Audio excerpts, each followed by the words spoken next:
Just make sure it worked. Yes, there it is. Okay.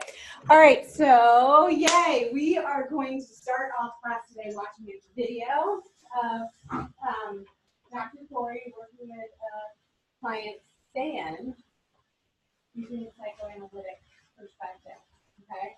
And then later in the class, actually, after we talk about Adlerian therapy, we're going to watch that as well. So we get to see two different psychodynamic approaches in class.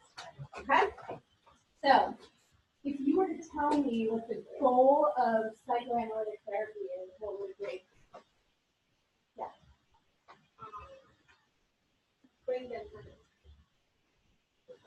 Yes, to bring the unconscious into the consciousness. There are three. There's one. There's another one. Anyone else?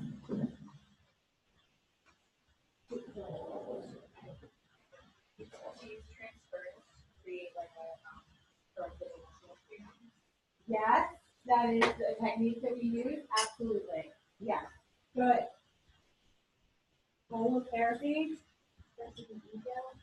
Yes, we want to strengthen the ego so that it can manage our id and super ego, right? Okay, what's the last one?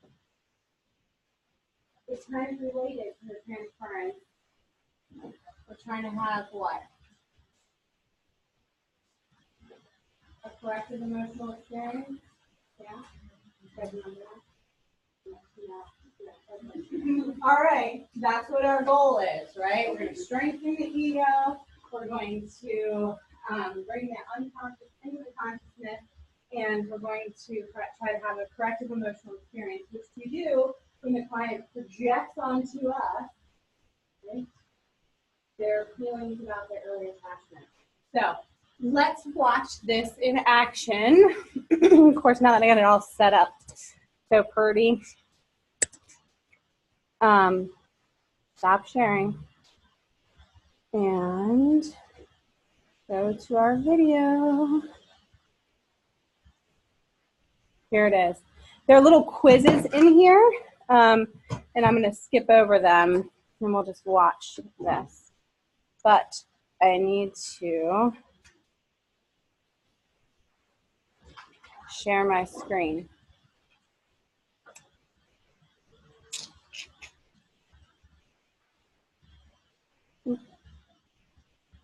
All right, that should make it work. Okay, here it is. Want to hit the lights for me? Here you go.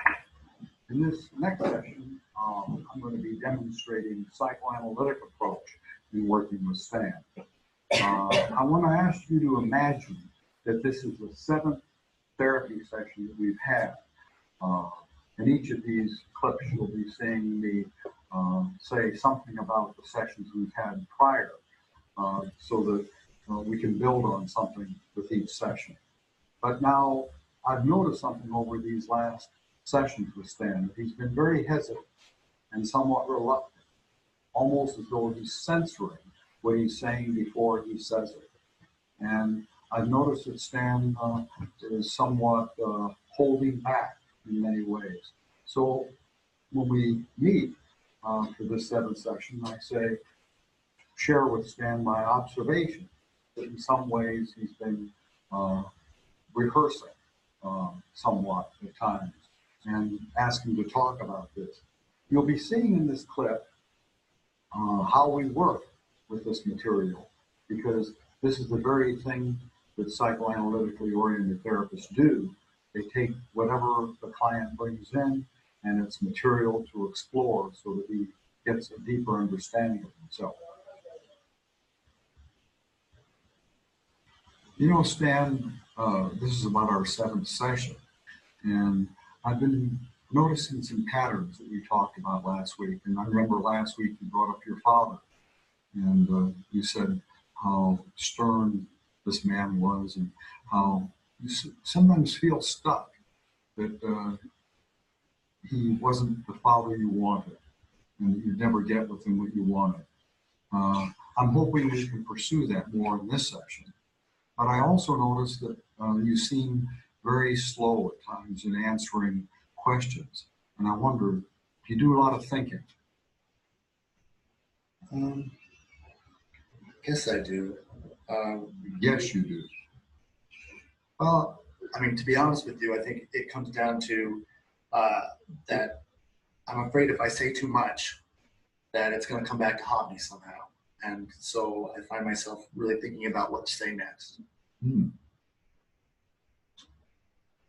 I wonder if you could say more about that it's going to come back to haunt me. Well, I mean, it always has come back to haunt me. And if I ever said anything at home, like I remember one time when I was younger, I said that I had a crush on a girl at school. The next thing I know, I mean, my mother's making fun of me at the dinner table because I have a crush on a girl at school, and it's just been like that. So I think I do that a lot. Mm-hmm. And we talked a little about that last week, about the censoring. So are you aware that you sometimes do that in here? Like right now? Yeah. It doesn't feel like censoring to me. I just feel a gap. I feel it's like I don't know what to say, and perhaps that's what you're noticing. I'm not sure, but I do feel sometimes at a loss for words. Yeah. And that happens a lot to me. Mm-hmm. I hope you'll talk more about that in our sessions, whenever that happens. Well, it happens a lot during our sessions. I think sometimes you ask pretty hard questions, and I get myself a little stuck trying to answer them the right way. Mm-hmm. Stuck in the right way, like Yeah. there's one right answer.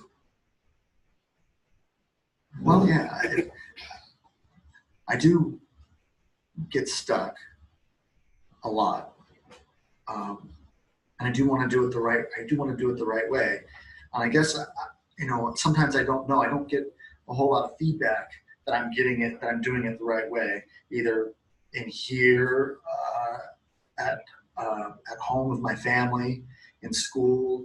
I never know if I'm doing it the right way, and so sometimes I get kind of paralyzed whenever it comes time to respond. And you feel that in here at times, paralyzed. Yeah, sometimes I do. So could you talk a little bit more to me about our relationship and how you sometimes feel stuck with me? It might be a little hard. I think I sometimes find myself wondering what you're thinking about me. Even now, I'm wondering what you're thinking about me as I'm kind of struggling. Um, nobody's ever noticed that. Nobody's ever noticed that I have trouble speaking. Nobody's ever said, "Hey, Stan, what are you thinking? You seem kind of quiet now." I've always just kind of been able to blend in. Mm-hmm. And you're not blending in now, are you? No, I'm not. So I do find myself maybe, I don't know if it's distracted or it's probably more worried about what you're thinking. Yeah. About what I'm saying. Would you be willing to say a little to me about what you might wonder I might be thinking? Maybe any things you are afraid I might be thinking? Well, most of the time I'm afraid you're thinking, oh my God, this is so boring. I wish I could get to my next client who's more interesting. Mm-hmm. I think sometimes I leave here thinking, oh my God, I can't believe I spent a whole hour just whining about being nervous or how some girl wouldn't go out with me. Mm-hmm. So I just think that's got to be boring for you, maybe. Yeah. Sounds pretty similar to the way you were talking about your father in some ways. Yeah. But he never really noticed you the way you wanted him to notice you.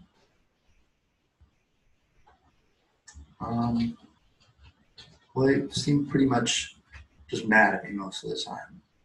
I was in the way a lot, I think. A lot. And what's it like to say that? I was in the way a lot.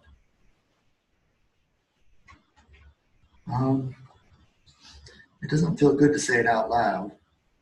I think I've always kind of known it in my mind, Mm-hmm. but I've never spoken out loud about it. I don't know, I feel a little sad. Wonder if you'd try something. Again, you know, sometimes you said it's hard for you to talk and you find yourself wondering what to say. I wonder if you could just let yourself kind of go and say whatever comes to mind. If I give you a word, would you be willing just to kind of say whatever comes to your mind with that? Would you be willing to give it a try? Okay. Okay. How about the word father? What comes to mind? Just let words rattle off. It's happening again. Happen. Okay, what's happened? It's blank. Blank. Okay. So something father, my father. Just whatever comes to your mind. Angry. Angry. Keep going. More about my father. Mm-hmm. Angry. Impatient. Keep going. Strong. Angry. Strong. Impatient. Any others? Blind. Mm-hmm. And you're stopping between each. Could you try that again and just let it roll? How about blind? Take Blind. that one. What comes to mind? He's never seen. I mean, just never felt like he ever saw me. Mm-hmm. I would be there, maybe he'd bump into me or something like that, and then I would be kind of under his feet. So he never saw you. Right.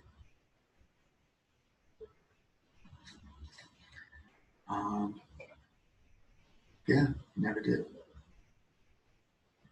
And we talked somewhat last week about Dad, and now it looks like we're getting into a little bit different territory with him, particularly that he never saw you.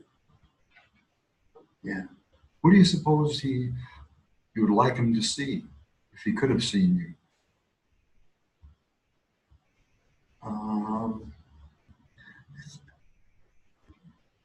Just that I'm here and I'm just as good as Frank and Judy. Mm-hmm. Just as,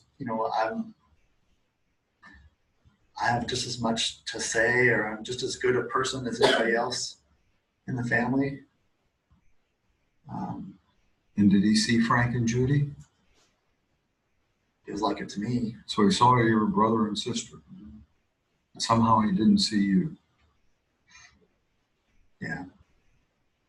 I think he thought that I whined too much. Mm-hmm. Like if he knew if I was doing this, forget about it. I would be, I'd be out of favor very quickly. Mm-hmm.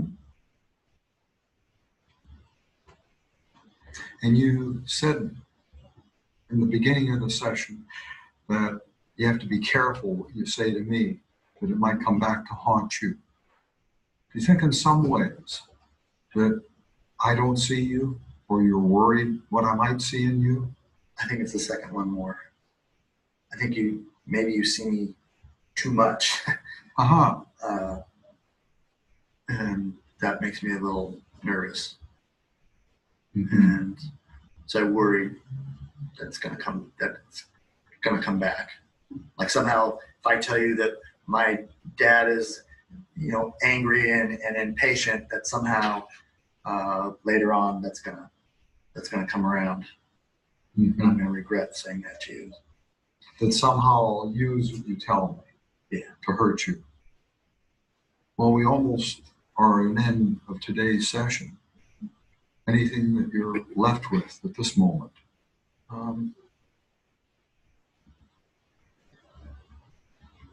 I'm doing it again. I'm left with, I think, just recognizing how often I shut myself off. Mm-hmm. And were you shutting yourself off from me? Sometimes. Sometimes. Today? Sometimes today, but I think today more than any other day I've been able to kind of tell you what's going on. And that's what I hope you'll talk more about when you're struggling and you're shutting yourself off, that you can talk about that in here. Okay. And Okay, I'm gonna stop there. Flip the light from watch your eyes. Right? Okay, so what did you think of that session?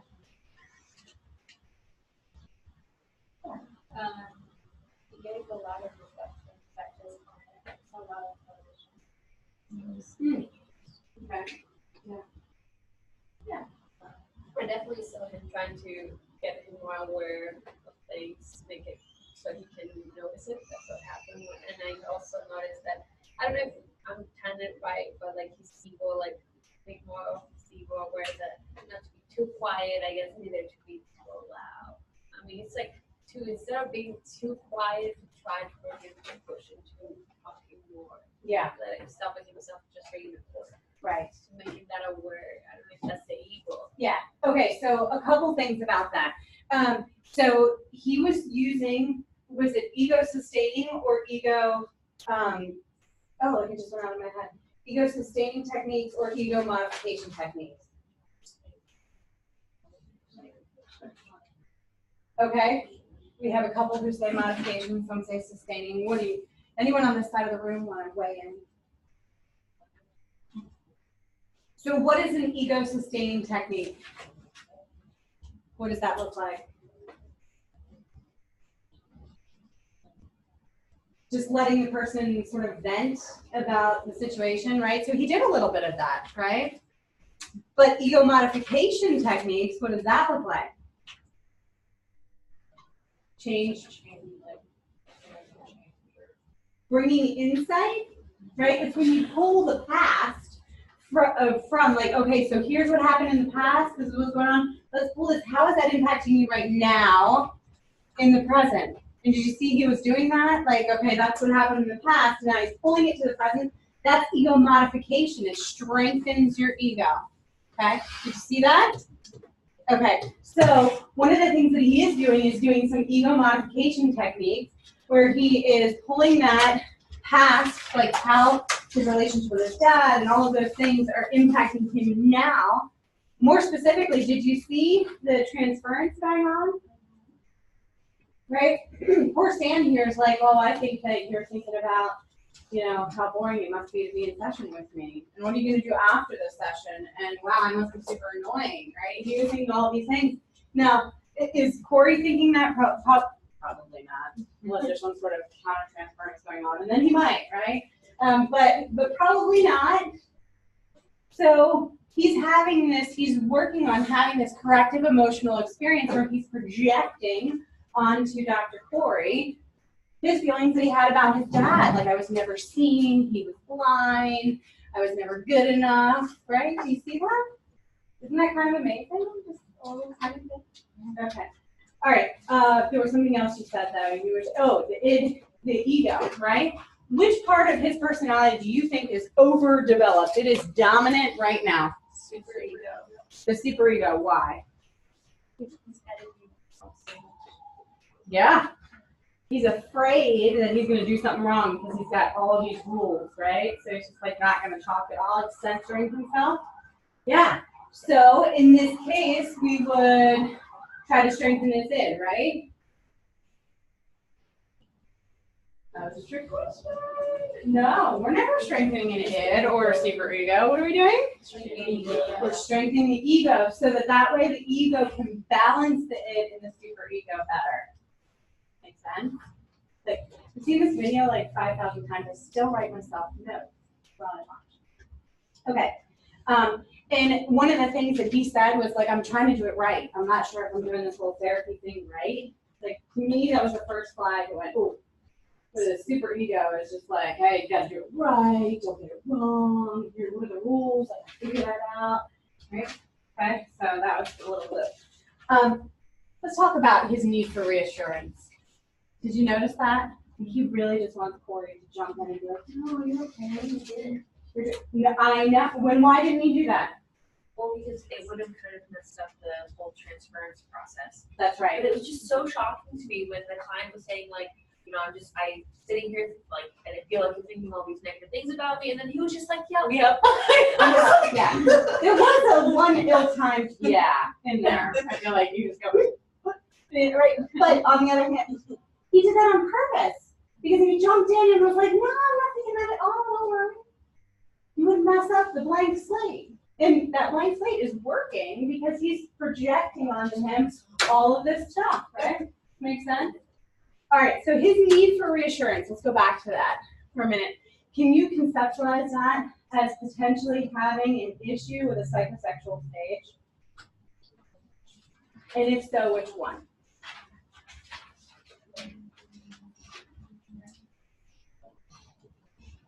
Here, let's go back there. Go ahead.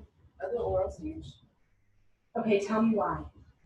Well, I'm just looking at my notes. It says that if you're fixated, you might continually seek like nurturing and. Yeah. So it could be, right? That's kind of like the trust stage. So it could be that. It might also be the anal stage. Anybody feel like it could be that? And why? Because he feels the need to have a certain amount of control over like what he's saying and doing and what other people are thinking of him. Yeah. Okay. Also, like, it said, like assigning self-worth and figuring out, like, you know, where your place is and what your value is and what you bring. And so, Yes. And here's the thing, you guys just met Stan, but you're gonna see him over and over again throughout the semester. You're gonna see this poor guy, he's got the like the lowest self-esteem ever. He can't even like talk to someone from like a different gender. He's just like, I can't do it without flipping out. Okay. He's an anxious guy, and he's super hard for him to step out of his comfort zone at all. So his low self-esteem, you're going to see that as we go along. Yeah, right? Okay, so how about this? Which psychosexual stage would we go to if we're seeing sort of issues with identity, having trouble figuring out your place in the world, issues with being really autonomous, issues with trust? Where would we go?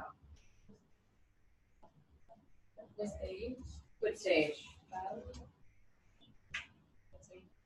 But we have another in the valley. And beginning to start then past and all of it. That's right. So we always go to the earliest stage where there's a fixation. So it makes complete sense that if he has issues in the oral trust phase, that he's going to have issues in every other phase. Okay? Because if you don't make it through one, you're probably going to have hang-ups in all the rest. Okay? So let's say he's made it through the trust phase and it's really more about like autonomy and all that. Well, then you could start at the anal and move forward and probably see. Okay? So it makes sense that when you're like, wow, like I feel like it's all over the place. It's everyone, it's all over. Well, it probably is because the earliest stage didn't get completed without some sort of fixation. Okay. Let me look at my. I think that's all I have. Did you notice Corey's really flat affect too? Doesn't drive you crazy? Yeah, but it's purposeful, you know.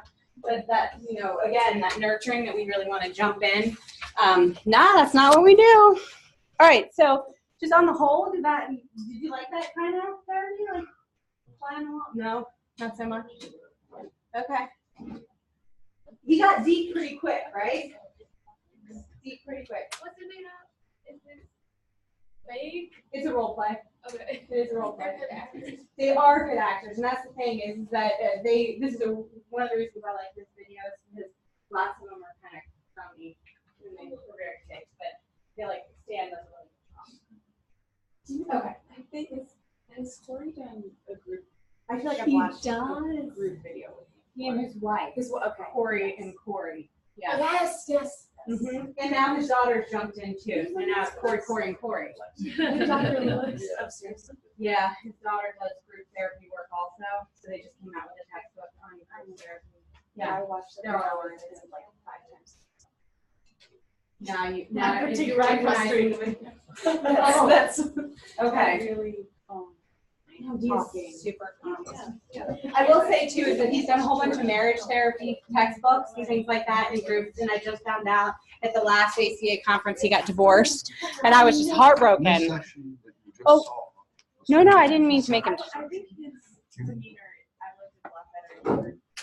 Yes. Kind of at the end, and, like he calmed it down to one-on-one. Yeah. My personal. Well, and here's the thing is I think as we go through some of the other approaches, you'll find that he is a little more personable than what you're seeing here. In this. I know. I was so. And she was German or Austrian? Yes, she is. Yes, I think she was. Okay. I digress. Surprise, right? Okay, so I'm going to give you out this nice little self-assessment, right? For Adlerian therapy, which is where we're going. So, the first part is a self-assessment. The second part is a lifestyle assessment. We'll come back to that later. So just fill out those questions first.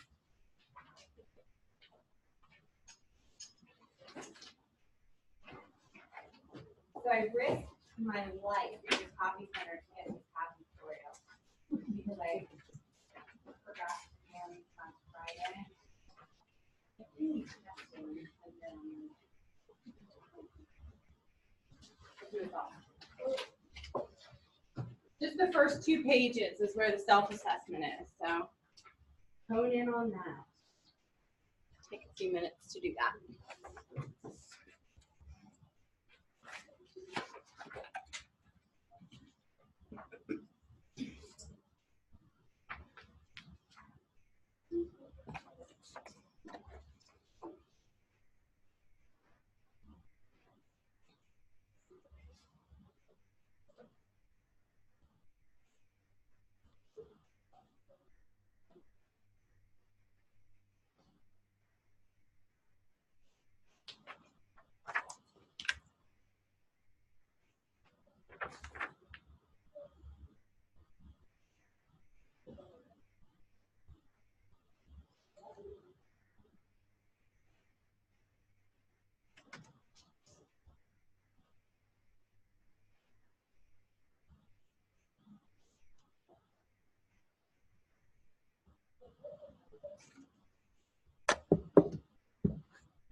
No, just do the first, the self-inventory.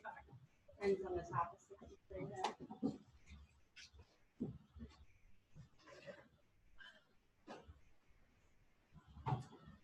Everybody ready? Let's do it.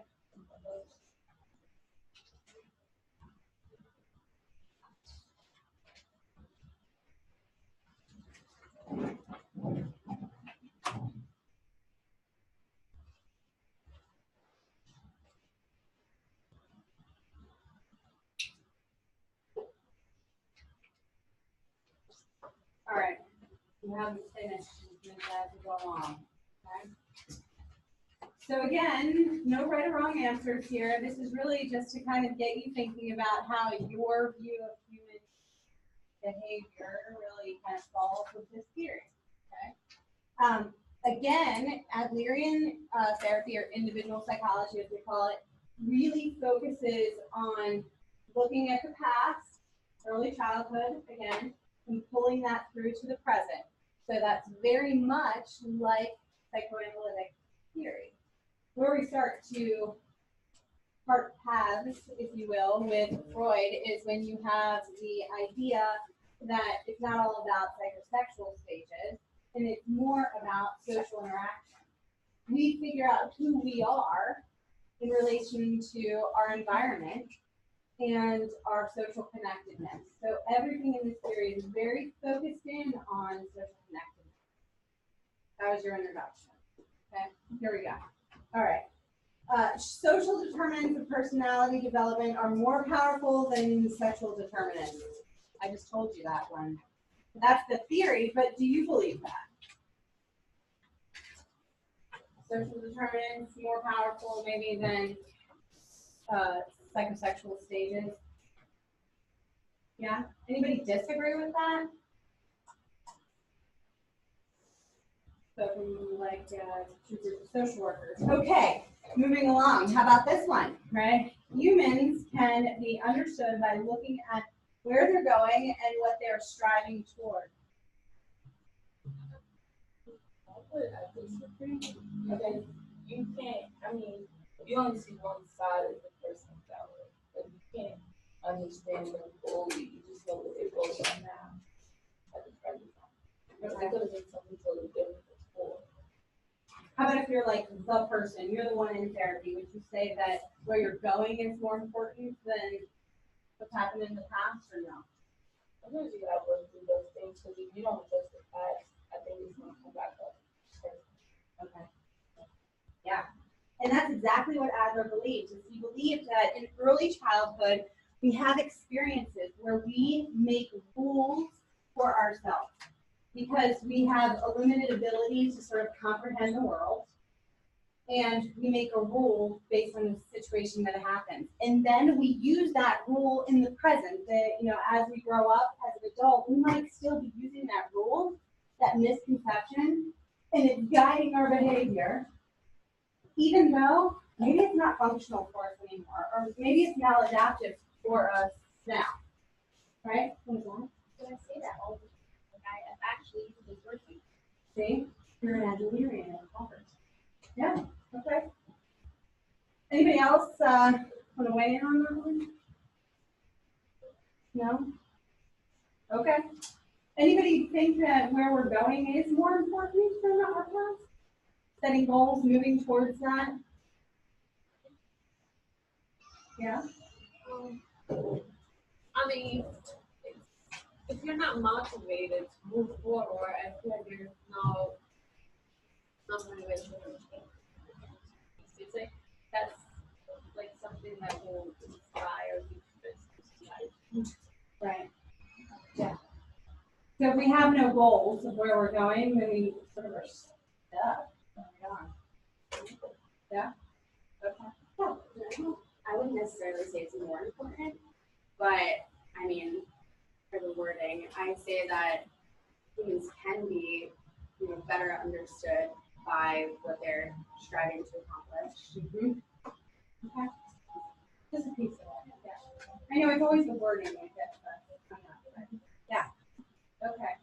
All right. People have a need to overcome inferiority feelings and strive for success. agree? Okay. Anyone not agree with that one? Striving for better than what they are right now. No? Okay, not always. You could agree? I put three. Oh, put three. I guess. For some people are okay with saying that, you know, I was trying to, if it's something you try, ain't high. Mm-hmm. I think it's important. Yeah. So in the thing, this idea of inferiority is very much related to just this theoretical perspective, the idea of superiority and inferiority. So we're going to talk more about that, and it might change the way you think about it. Because I don't know about you, when I think of superiority, my social work self just like cringes. But that's not what Adler meant by superiority. He really meant more like mastery of situations, and being able to feel competent in situations. So that might change it for you as we move forward. All right, although we're not determined by our past, we are significantly influenced by our perceptions and interpretation of past events. Yeah? It's like this side of this whole side of the room, just like, yes. Yeah. I don't know. How's this side weighing in? Yeah? 5? Okay. 5. That is like hands down. You agree. Okay. All right. People are best understood by seeing through the spectacles by which they view themselves in relation to the world.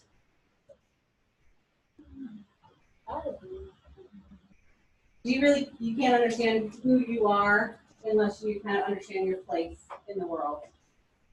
Or when you say the world too, I think it's important to remember Adler was talking about our family unit, like understanding what role we play and how we fit in.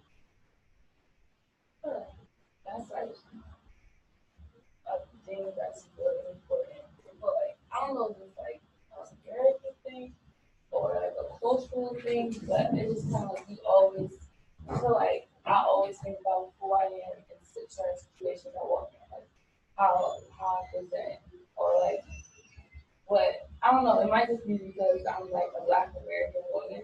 So it's like, I feel like I'm constantly thinking about like what my perception of the world and like how people perceive me. Mm-hmm. Mm-hmm. Like, it's like always. Mm-hmm. Yeah. And that's, Adler would say that that's really how we have to be in order to understand ourselves. We have to look from like, okay, how are people perceiving me? How am I perceiving other people, and see the fit of that. But I think it does depend on culture too, right? Is that depending on, we go to other countries, even when we start talking about motivation and goals, these are very different. The American dream, right? We are goal-driven people. And so I think we as a society, not we in this room, but we as a society have embraced that, and that is very culturally driven. It could be very different. All right. Anyone else? Did you have something? Oh no, I agree. Okay. All right. Cultural influence. Look, everybody, you keep jumping to the next question. Cultural influence influences all of us, but individuals' expression of their culture differ due to their perception, evaluation, and interpretation. Anybody gonna argue about one? No. Okay. It is therapeutically useful to ask a client to recall their earliest memories. Yeah? I agree. Okay. Undecided? Okay. Some of us feel like gotta go there. Someone's like, eh. Right? Okay. No? Okay, we got some, yeah, it's gonna be interesting when we get to behavioral therapy. Everybody starts like part of water. Okay. All right. Each person develops a unique lifestyle, which should be a focal point of examination and counseling.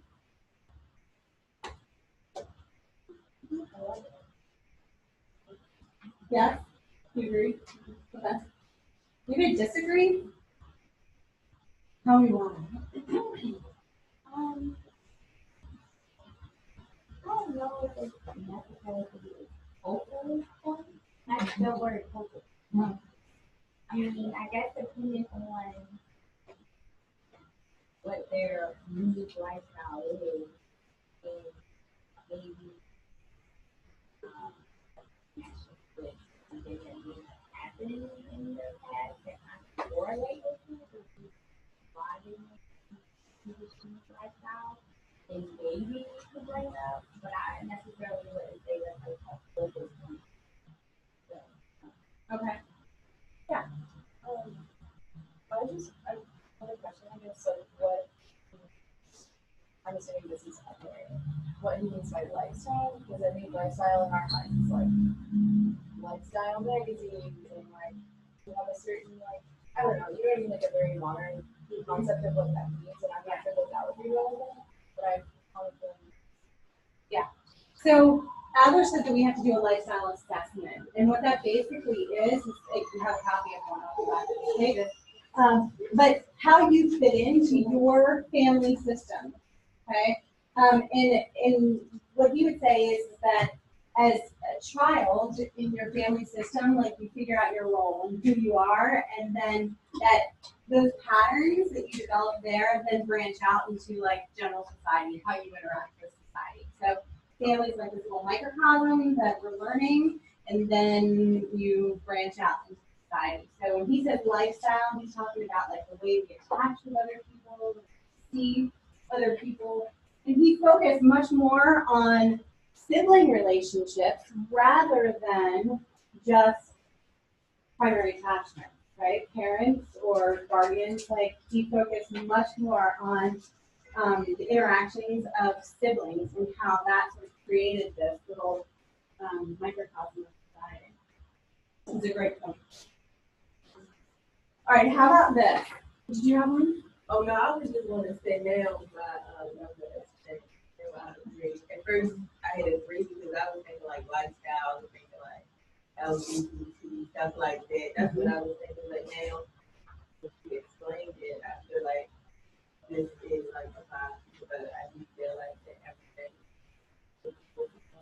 Okay. Yeah. People that all get affected, regardless, positive or negative. Yeah. And the interesting piece is that Freud would have said, oh no, after 6 we're done, right? Like it's in stone. Adler didn't say that. He was like, hey, as you continue to grow, those social connectedness continues, and you can grow that, and so that'll help move you towards your goals or not. So it changes as you go. All right, let's see here. Clients in counseling should not be viewed as being sick and needing to be cured. It is better to see them as being discouraged in need of re-education. This is like labeling with all the terms of learning therapy. Yeah? Sort of, kind of. Like, we all want to be like, nah, the sick part, no. Isn't that like, I mean, the DSM makes us say, you have this pathological thing going on. We used to be able to use the B codes and just be like, no, it's just like a parent-child conflict thing. And the insurance said, no, I don't take for that. Tell me what the primary diagnosis is. So yeah, we live in a culture of diagnosing, which can help us and hurt us depending on the situation, right? But Adler really stepped away from that. He's like, no, I don't want to diagnose people with something. Unlike Freud, who was like, yeah, let's diagnose. He really moved away from that to a much more of a growth perspective, which I think is what really taps down for us as social workers. Because there is a growth perspective in us. There's a social connectedness piece that we can really very concretely impact for people and increase their social connectedness, and then some of this discouragement, as you would say, can then be addressed.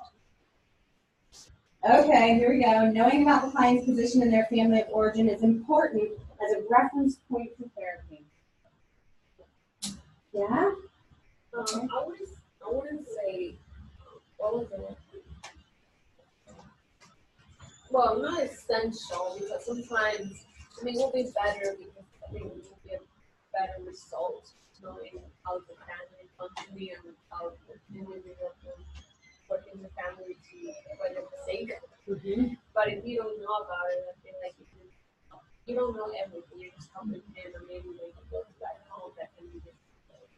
everyone can answer questions like that. It was. If you know it or you didn't know it? Didn't know it. Okay. Yeah. Okay. Yeah, so I personally like really interested in first order. I think that it is helpful to know. I mean, obviously, I think the things you take with a grain of salt, like it might apply, it might not. But I think in general, like you find like these patterns of like if you're like the oldest, like you're really driven and you kind of like take charge, and you're just like a leader. Because a lot of responsibility was probably put on you, and I think I don't know. I've read a book about it recently, so it's like, yeah, I think it's cool. Here's the thing, we're going to talk about birth order. There's not a ton of research right now that's saying, yes, this is super valid. There just isn't. It's interesting, like you said, you take it as a grain of salt. It is very interesting, and I think some of you will see that there's patterns, and you're like, yes, that's totally me. And then you might say, maybe not. The issue here is that when this was developed, we were talking about a nuclear family with 2 parents and 2 kids and a dog, and this is what we were really looking at. Does that fit in our society at this point in time? Probably not that well. So it would need a lot of updating to really see how all the different combinations would work in when we're doing a lifestyle assessment and we're doing a birth order kind of assessment. Is it still worth us looking at? Sure, we can look at it. Maybe not the most valid thing in the world. That is interesting. I wasn't even thinking about it that way because I'm an only child, so stuff like that. But What siblings? What are you talking about? I was thinking about like how like when you're born into your family, that's your first norm, your first rules, your first way of like how you look at the world. It's like it's kind of through your that household's eyes. Mm-hmm. Or even if you didn't have a household, that kind of affects your world. Mm-hmm. So that's why I agree with that. Okay. Yeah, I always think if we reframed it, it could be more significant in this culture. Because, like, being the youngest child in a nuclear family, I think would set you up in a very different way than being, like, the oldest child raised by a single mother who had to when she was 16. So, like, that, in that sense, your role in the family, I think would play a much larger role than. Yeah. And there hasn't been enough research to sort of like bring this into our century, really, so that it makes sense for us. I mean, we look at blended families. There's nothing on this chart that we're going to look at about blended families. Like, what does it look like when you are the oldest or only, and then all of a sudden you got 4 younger siblings that, like, were never there and they come into the family at 11, right? Like, what does that look like? The closest thing that I really had was looking at adoption. So it's interesting to look at, and it definitely needs some updating. Yeah. With birth orders, some of that things a role in my personality or like characteristics as well, because you may have the big thing I think for how they want to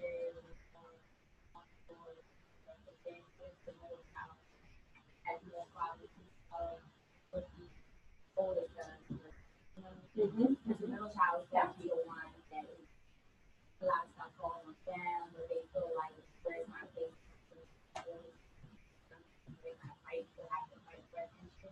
Yeah. And then that's where it comes to like if I guess like younger has a characteristics of the older one versus that. Yes, we're going to talk about all of them so that you can look and see sort of what's typical, and then of course, it's a free for all, right? Like, not everybody fits in the chart. So, surprise, right? And there's lots of other things that probably play into that, like resiliency, and we can even look at personality types and all of that, but typical behavior that we see.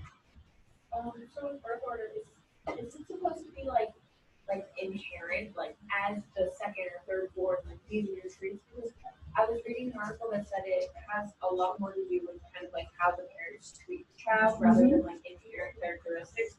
But is that supposed to play into birth order, like how parents are treating kids naturally? Well, Well, I would say that according to Adlerian therapy, it really would be how they were treated because it's all about social connectedness, right? So it makes sense that it would maybe, there's patterns of behavior that parents sort of teach, if you will, for certain siblings and where they fall in that. So it's probably a little bit of both. I'm not sure that it would be parent because it changes, right? So you might be an only child and then it changes and then you might take on a different role. So that would lead to adaptability. That's what I was thinking, but they were kind of like saying that to kind of just it, and I was like, but that's kind of Right. Yeah. You could argue this. Okay, let's move to the next one. What is the next one? Typically, clients come to therapy with mistaken assumptions or faulty beliefs about life.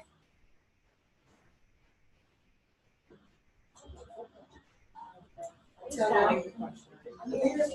okay, how about if I add on to this question, okay?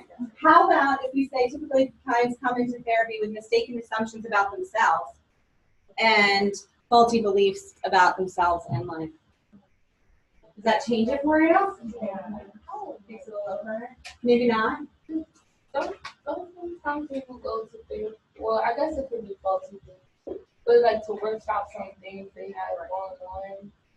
I don't know if that's a faulty belief, but it's like After we say this. They have like an issue they gotta work through sometimes. Yeah. Like, why does it have to be mistaken assumption, faulty beliefs?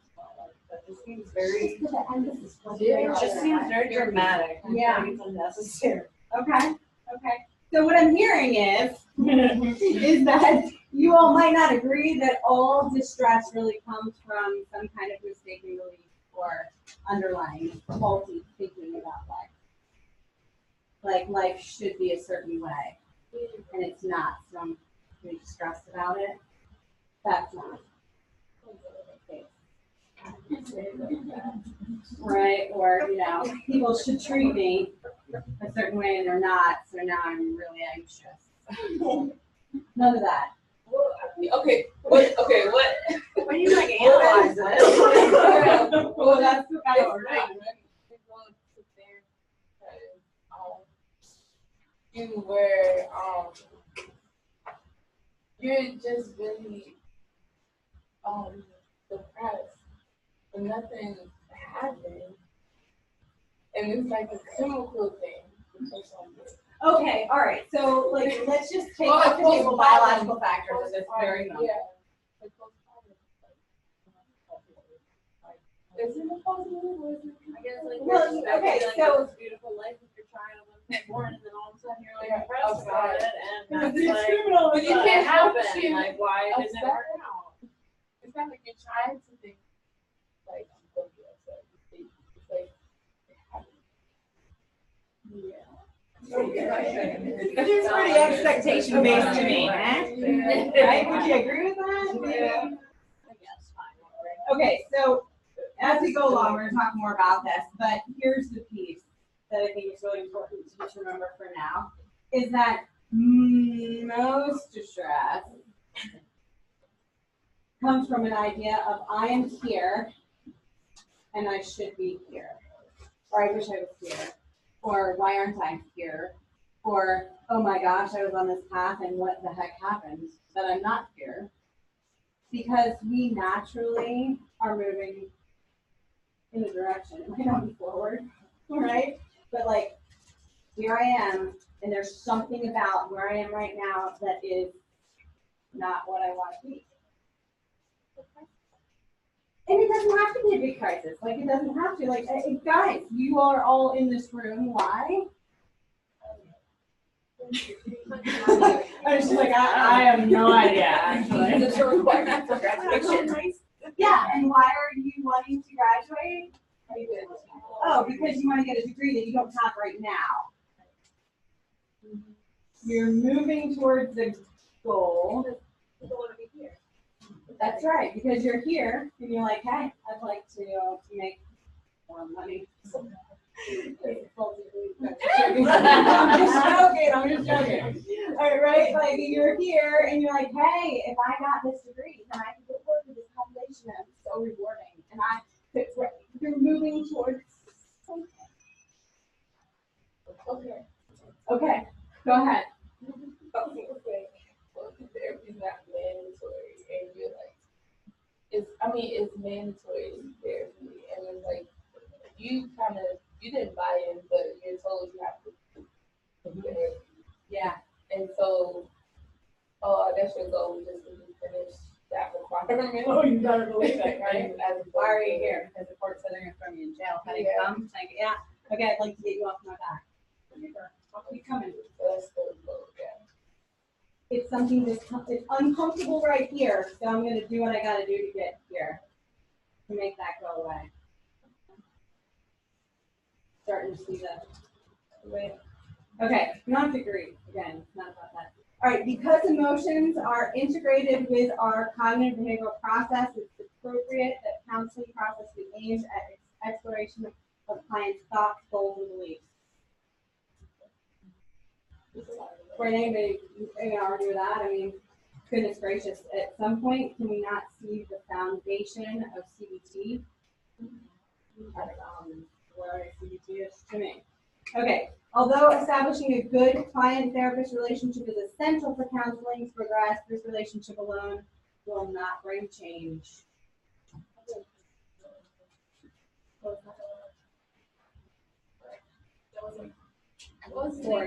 Corey, Yeah. understand? Yeah. Yeah, he wasn't. He was great. Yeah. He didn't leave that relationship necessarily. Yeah, this is where we start arguing about interventions versus Paul Rogers. He's like, no, we need all that. Right? Okay. One of a counselor's main tasks is to gather information about family relationships and then summarize and interpret this material. Maybe. I guess it's the name. Yeah. Okay. It's part of the evaluation. It is important. Yes. Okay. It's important, but maybe not the whole goal. Okay. All right. People tend to remember only those past events that are consistent with their current view of themselves.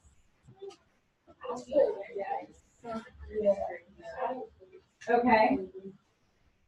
Tell me why. Because I think that you can remember events in your past that are inconsistent with your current view of yourself. Like if you went through like a dramatic personal change, like you're not just gonna lose those memories because you now have a new view of yourself. Right. Well, and it is saying that you tend to be able to recall maybe easier. No? No? Yeah. I look at it as like having a bias towards how you see yourself. So like you were like if you think about when you had an argument with someone, like you remember like you validate yourself and Oh, your yeah. feelings without really taking. I thought of it more like remembering your perspective, and like you still might recall things, and so then in therapy, like then your therapist is like, well, let's take it like you're telling me this, I'm hearing this, but like what about that other person? So I think like I looked at it as we tend to look at things like that benefit us and get us in the best picture, and the other person or the other situation is kind of like the dispositional type of like if it's good, it's because I'm a smart person, I'm good, I'm just generous like that. Mm. If it's bad, oh, it's because they hate you or like it was a bad test or something like that. Like Yeah. that's like where we place the woman. Mm-hmm. Okay. How about this? Have you ever been in a situation where someone said, "You are so beautiful. Hopefully you'll happen. Or you're so handsome, right? Like, oh my gosh, right?"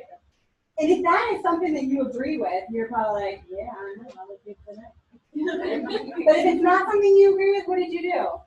Like they just say that. They just like, They have to say that. They didn't say that, then they knew they made trouble, right? Or right, my husband doesn't, like, oh, very sad. We start minimizing because it doesn't agree with our own perspective. Make sense?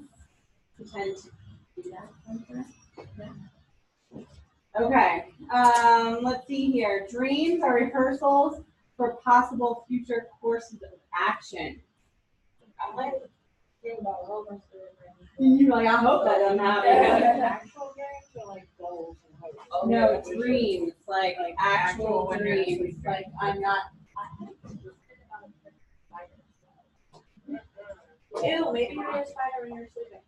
Oh, yeah. Okay, so this is where we get into that like full dream analysis stuff.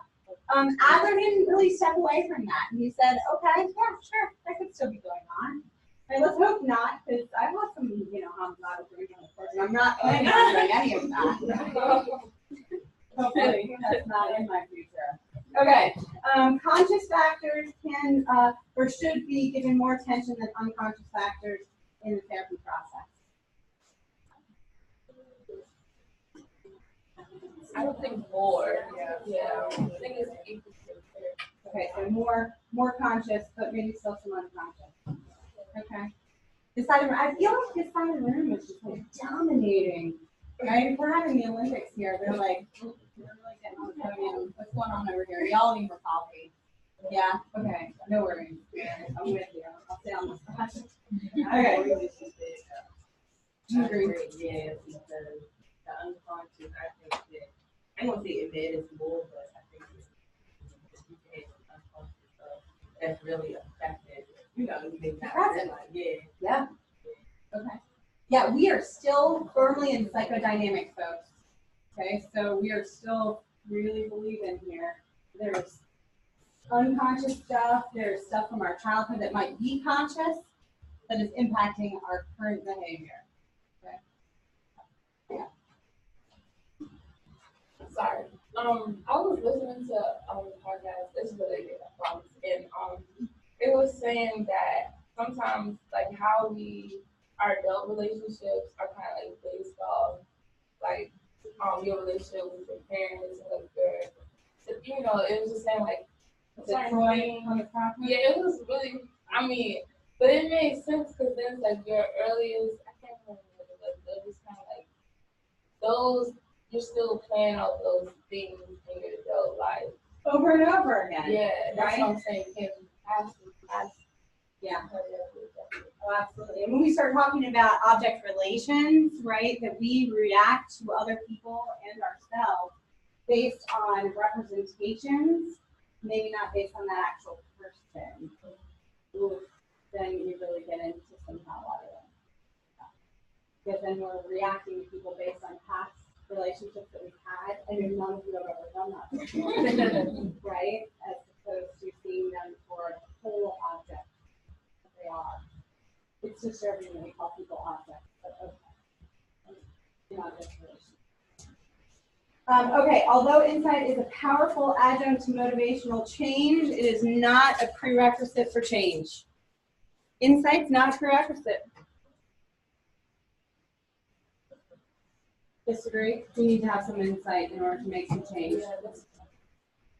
Okay. Let's say you right side of the room. I said a 3. This reminded me of like last week when you gave that example about the lines and just like you're triggered by waiting around. Like you don't need to know like what in your childhood you were like why lines like you're so anxious or why they bother you. You just change the behavior when you get the grocery store sort of thing. So I think insight can be really helpful for certain changes and definitely needed for big lifestyle changes, but not every single change needs to be, Some insight into the past. Yeah. Okay. Yeah. Freud wouldn't agree, and Azra probably wouldn't either, but I definitely agree. They don't have to. They totally have it wrong.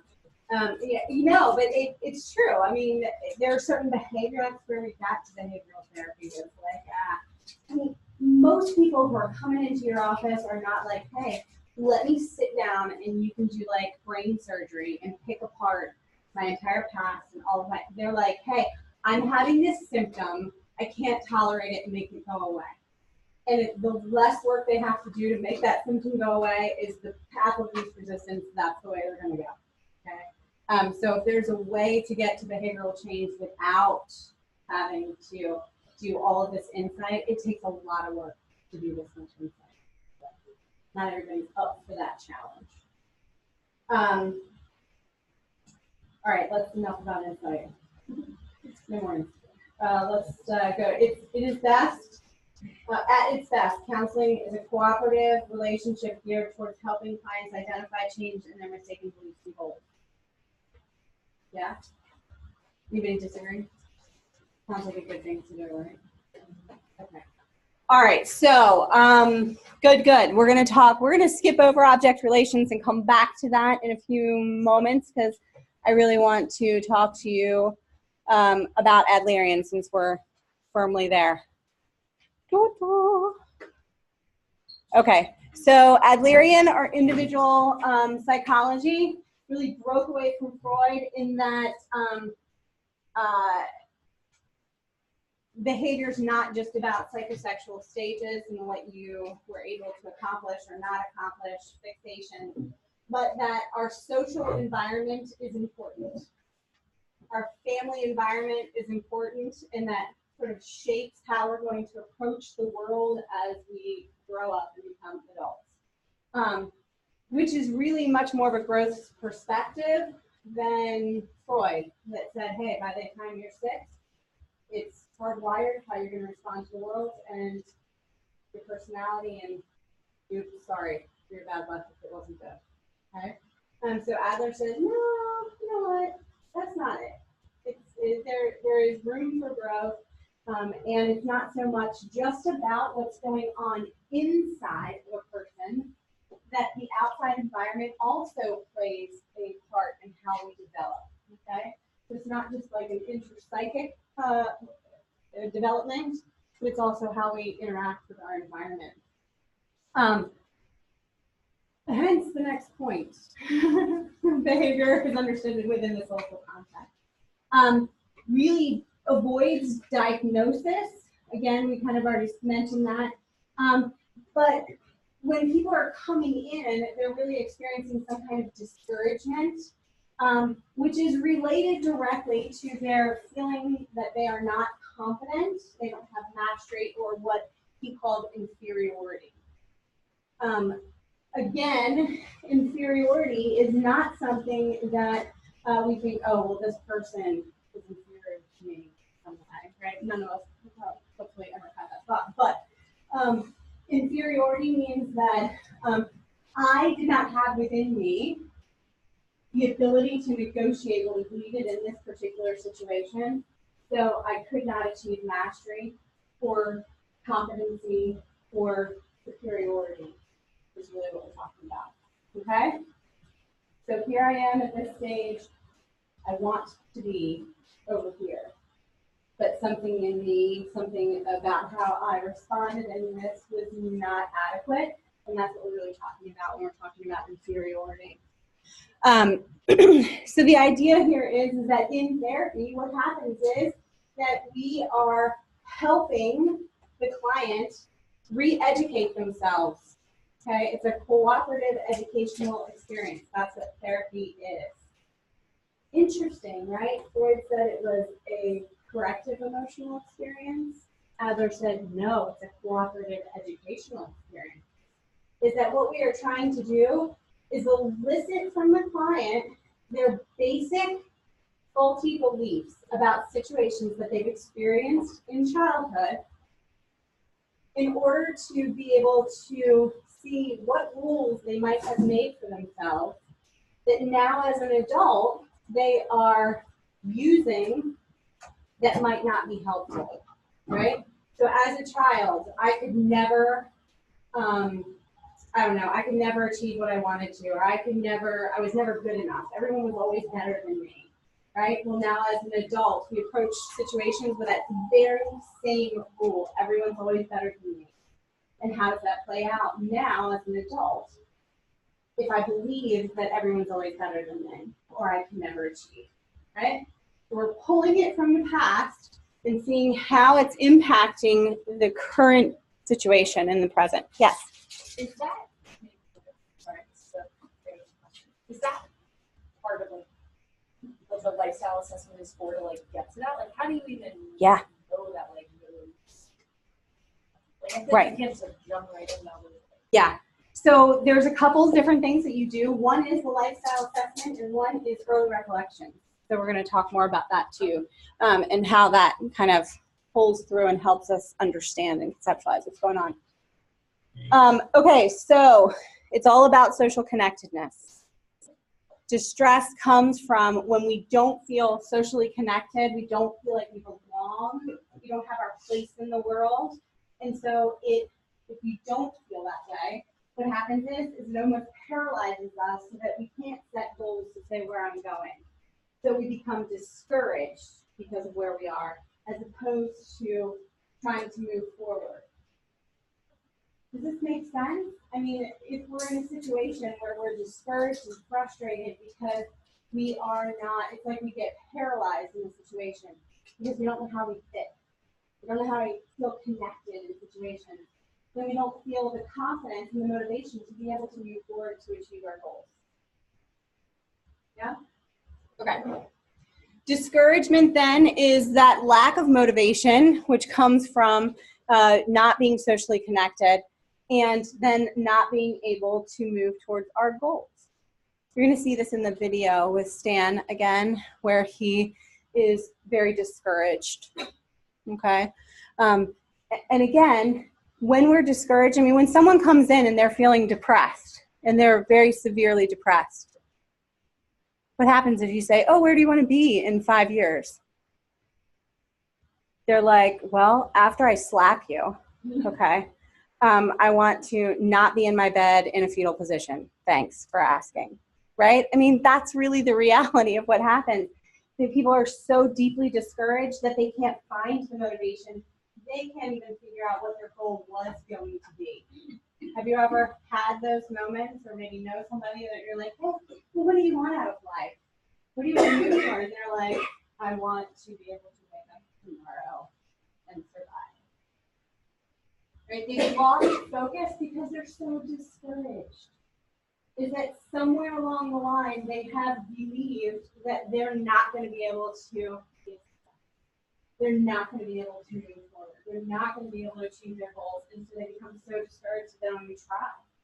Right? That's really what's happening, or what Adler would say is happening in our lives all the time. Right? And either we tap into this superiority, this mastery that we can move forward, or we become discouraged and we're just like paralyzed and can't move forward. Right? The interesting piece is that sounds a little bit idealistic, doesn't it? Okay.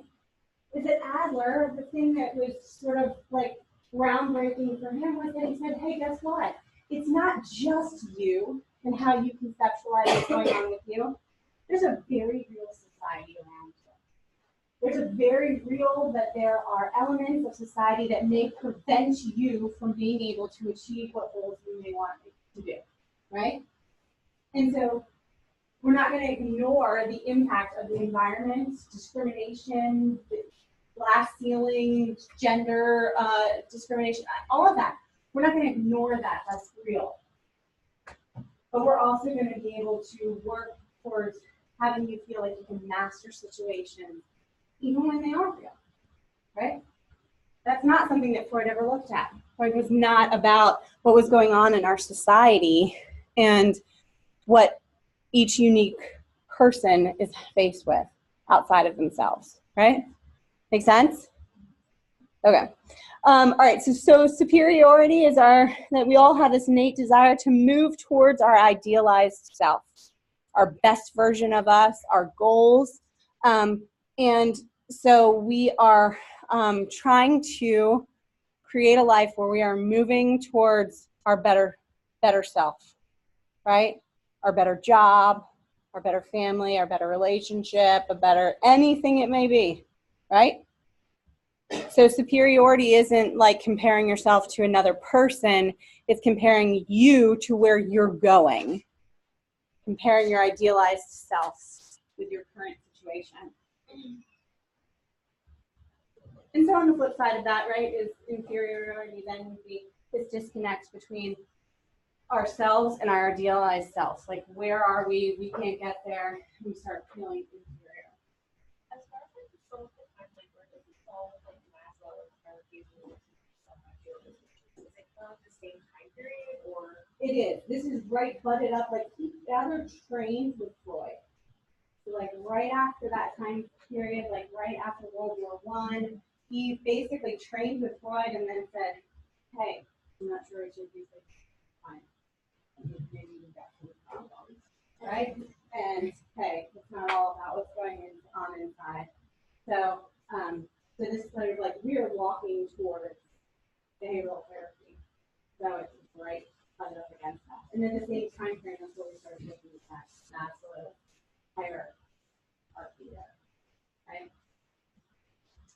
This is like one step outside of like the Maslow's hierarchy is like, whoa, all of these things impact how we function. You can't get to self-actualization if you don't have food. Wait, what? Right, Freud was like, yeah, we don't care about that because the only people I'm seeing are, you know, all of these, I was going to use a term that I shouldn't, upper class folks who weren't worried about where the food was coming from and where they're staying, right? Okay. All right. So here's where we get into a little bit of fun. Okay. Bless you. So in all of this, right, we do a lifestyle assessment. Again, you have a copy of a lifestyle assessment on, it starts on, I guess it's like 71.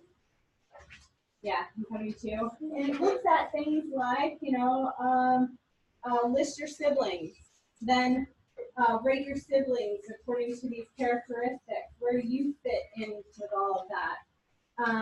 You know, who did you feel most connected with in your childhood as far as your siblings go, or people in your life? Who did you feel the least connected with? So we do this assessment. Part of it is looking at this birth order stuff. Now, again, take it or leave it, people, but here it is. We're going to walk through it because it's fun. And it probably could give you some good insight. Now, if you were to submit a treatment plan and be like, oh, hold on, this person's an only child, and they do their behaviors and like try to justify that, the insurance company would be like, you know, we're not going to do that. Okay? So this is just a little piece of it. All right, so the only child, and again, this is my disclosure, right? Just like a disclaimer, I should say. This is based on a nuclear family. Okay? So for what it's worth, not all of us have nuclear families that we came from. Not all of us have anything that remotely looks like this. We've got blended, we have so many different versions here. For what it's worth, here it is. All right, only children, their birth was a miracle, right? They have 200% of their parents' attention, right? Everything that they do is golden, right? Have you seen parents like that? Like, oh, the baby pooped. Oh my God, the baby pooped. And you're like, it's good people, right? That it's golden, okay? Everything is just over the top amazing. So they retain 200% of attention from both parents. They may become rivals with one parent, right? Trying to get the love of one parent. Again, see the tie with Freud here, a little bit of that going on. Can be overprotected and spoiled. So this is the only child. They might get a lot of overprotection. They might be a little bit spoiled. Note to self, again, no language that I would ever use in the psychosocial would be like, hey, this time's really spoiled.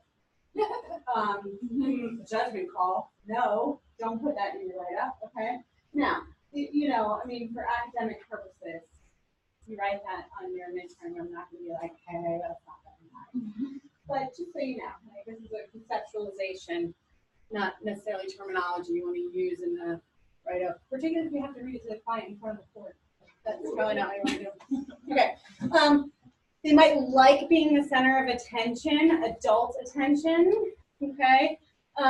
Oftentimes they have difficulty sharing. Maybe they have difficulty sharing with their peers. If they get dethroned at some point with their siblings, have difficulty sharing. They prefer adult company, and they oftentimes use adult language, okay?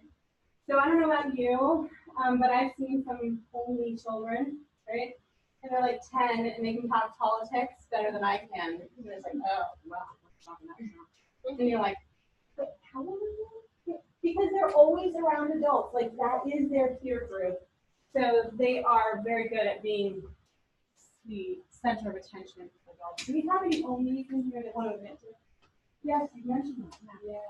So, yeah. I mean, some of it, not all of it, but like the whole. Not the spoiled part, right? Well, no, well, yes, because and my mom's always like, aren't you happy we had other kids living because this school and like blah, blah, blah. But in reality, my mom was a lot older than she had, so she was like kind of traumatized from childhood. So I am a miracle. And Yes. but I think with the center of adult attention, I don't need to be the center of it, but I definitely can have a conversation. Like I've always been able, like with my aunts and stuff, like I don't know, they just like me, but I can have conversations about that, have strong opinions, like positive. I've always been like hopeful. I'm also the youngest in my like family, my cousins, like most years apart. So Yeah. I'm always Well, and I think that also plays an impact, and that's something that Abbott would really look at when we have families that have really close extended family, right? Like my family's not super close extended family, you know. Like I have cousins that I see them 15 years ago. I'm like, hey, on Facebook, yeah. But they had 3 kids, and I had no idea. So if you're a really close knit family, I think that could throw off too, because then you really are like the youngest and the only. That's score right there. Okay. Anyone else? Any other onlys? Yeah.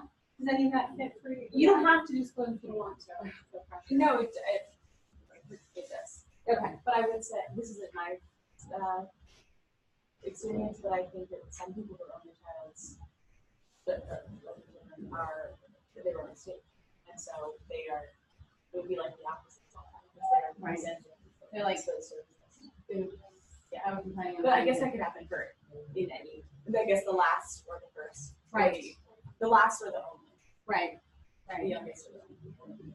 Yeah, and I think it really depends on. I know what you're saying, but I think it really depends on sort of again the family structure of like, was this like what was that? It'd be really interesting to see how this might change.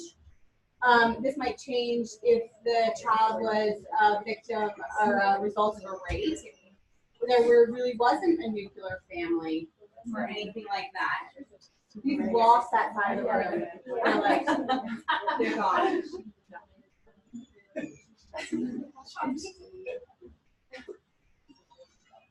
All right, are you all back together? Go ahead. Okay, this is a little bit off topic, but I can say it really fast. It's on topic, but I was just reading this really interesting article about I think it's assisted reproductive therapy where they can do free so it's IVF, but they can do like free implantation testing on the embryos. Maybe they do this for like older moms so that they make sure that they're implanting embryos. But it was talking about how and like it's typically ending on the child because it's typically parents who are but how the child may end up with a lot of like criticism because like they can kind of choose the child and make sure that they're not saying that they're not exposed to anything. So there's like concerns that these children end up being criticized by their parents because their parents expect so much. Yeah. Right. It all goes back to those sort of expectations, which often falls on like the only child, or I mean, in that situation, you might not be the only child, but that there's a whole other layer of expectation in there. So as we're talking about raising, like how many different things are happening that will change. Yep. Like egg and sperm donor. You can like go through and select what certain characters. Right. Or like high IQ or whatever. Right. Yeah. Interesting stuff. Okay, so how about the oldest? Let's talk a little bit about that. Okay, they get dethroned by the next child that comes in. Okay, so they have to learn to share. Parents' expectations are super high, right? And Oftentimes, they can feel responsible and are expected to set an example for all the other kids. Okay? They may be more authoritative and strict, like they are a rule follower. If ever one of these were to fit in a situation where we're looking at the id, ego, and superego, these are our high superego folks. Here's the rule, you don't break it, like overactive superego, right? If they were going that way, like doesn't have to be, can be helpful if they're encouraged and may turn to their father after birth of the next child. Do we have any oldest in here? A lot of oldest. Oh my. Anybody? Oh my. Right? Anybody? Does this resonate for any of you? Yeah. Yeah. Yeah. No, I just think that, yes, I was like a daddy's girl, because my sister is only two of us, so I'm right ahead and she's basically the other two. But, yeah, I was always, once she was born, I was always my dad all the time. Yeah. Like, to good job. Mm-hmm. But yeah, no, I think like my mom did a lot of things. You need to set an example for your future, like you have to help and all that kind of stuff. So I really didn't like her growing up because she took all my stuff, had to follow me everywhere, and I always had to be like the example for her and look out for her. So I'm like, she can look tired, she can look on her own. Mm-hmm. But yeah. Yeah. Okay. So my brothers, my mom's brother, and we already like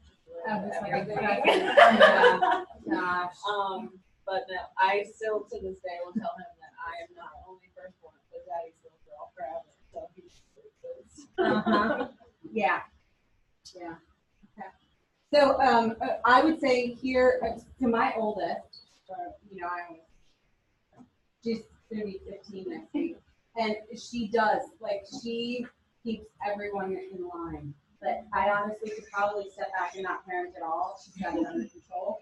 I'll be in the room and she will say, "Oh, you really can't be doing that." And I'll be like, "Hey, I got that covered." "Oh, sorry, Mom, I forgot." Right? She is, but she's very nurturing also, which is good for me. Thank goodness. So yeah, she's definitely in charge, and she has her own set of expectations for which none of us have ever said she needs to do, but she is ingrained. Right? She's got to get all A's. She's got to be in the IB program. You're like, hey, you could just fail.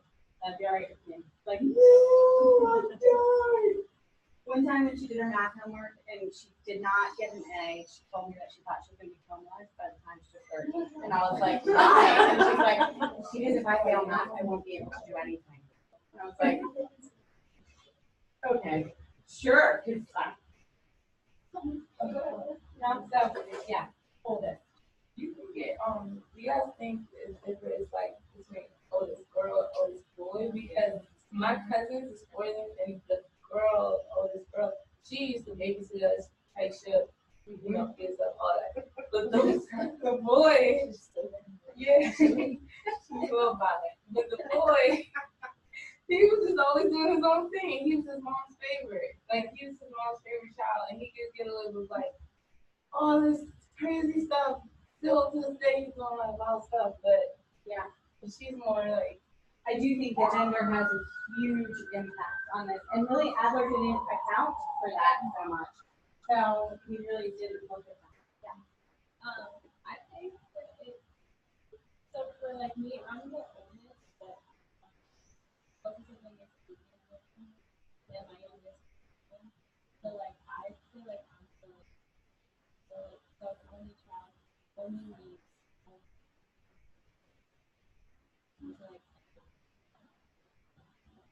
Everyone's Yeah. So my brother is the he's the one that tells my little sister what to do, and he jumps in and tells my mom she's wrong about you and stuff. And my mom's like, thank you.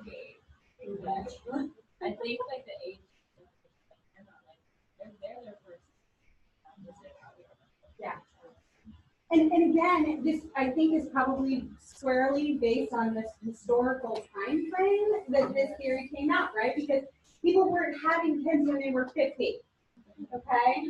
They were having kids back to back because and they're gonna have 8 of them because only 4 were gonna survive or 3 were gonna survive. Like, no, it's serious. Like, that is the reality of what was going on. So that is very different in that. I heard like when I was like originally learning this like years ago and about it, that like it changed like the gender sheet, so you have like oldest boy and then oldest girl and then like youngest girl, youngest boy, but then like it resets after 5 years. So like if you have 2 boys and then some girls and then another boy, like that boy then is like another oldest child for 5 years. Right. Is that not like from Adler? That's kind of like since then. So I think that's more some sort of adaptation from what Adler said. Gender and spacing. I come from a family of 9, so it was really fun to like map it out all the way. Yeah. Because it's like 2 boys, 5 girls, 2 boys.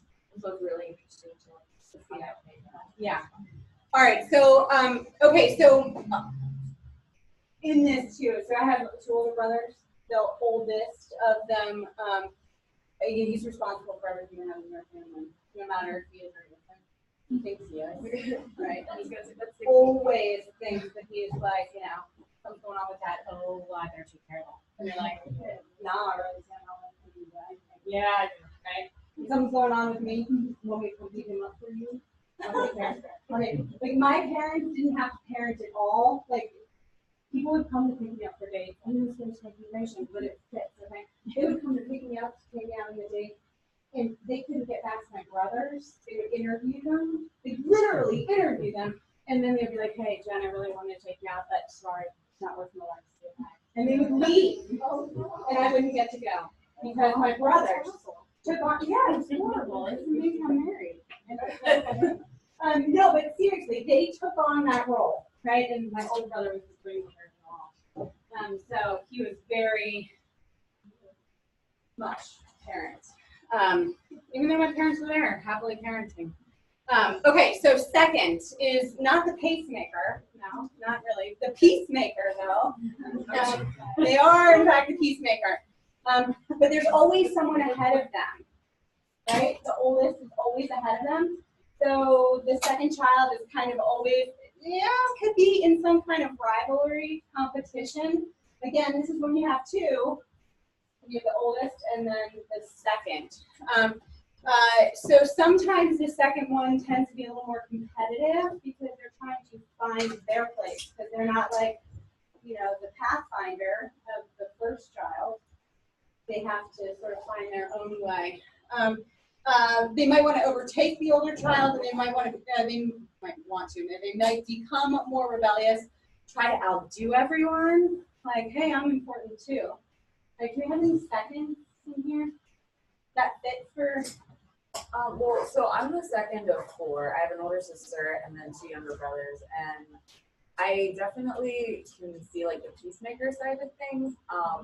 But my brother, who was born after me, was the first-born boy, and I think I knew as he started growing up, it was kind of game over for me because that was like my parents were in 1 boys. So I don't think I'm really like I'm not competitive whatsoever. So I identify more with like the characteristics of a middle child, but definitely more like the peacemaker kind of wait in the shadows. Yeah. Okay. I'm the second, but there's only 2 of us. Okay. So I'm only competitive when it comes to my brother, and I'm like not competitive other than that. And I was just trying to be better than him.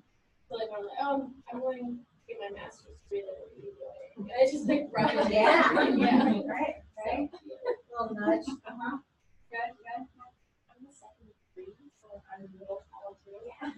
Right. So I identify with the peacemaker part and then most of the middle child stuff, but like both my siblings are so competitive that I never felt them be competitive. Like Feel yourself. Have fun. right. Yeah. So that middle, when we add another child in, that second child becomes the middle. They're sort of sandwiched in between, and it's kind of like, you know, they don't fit.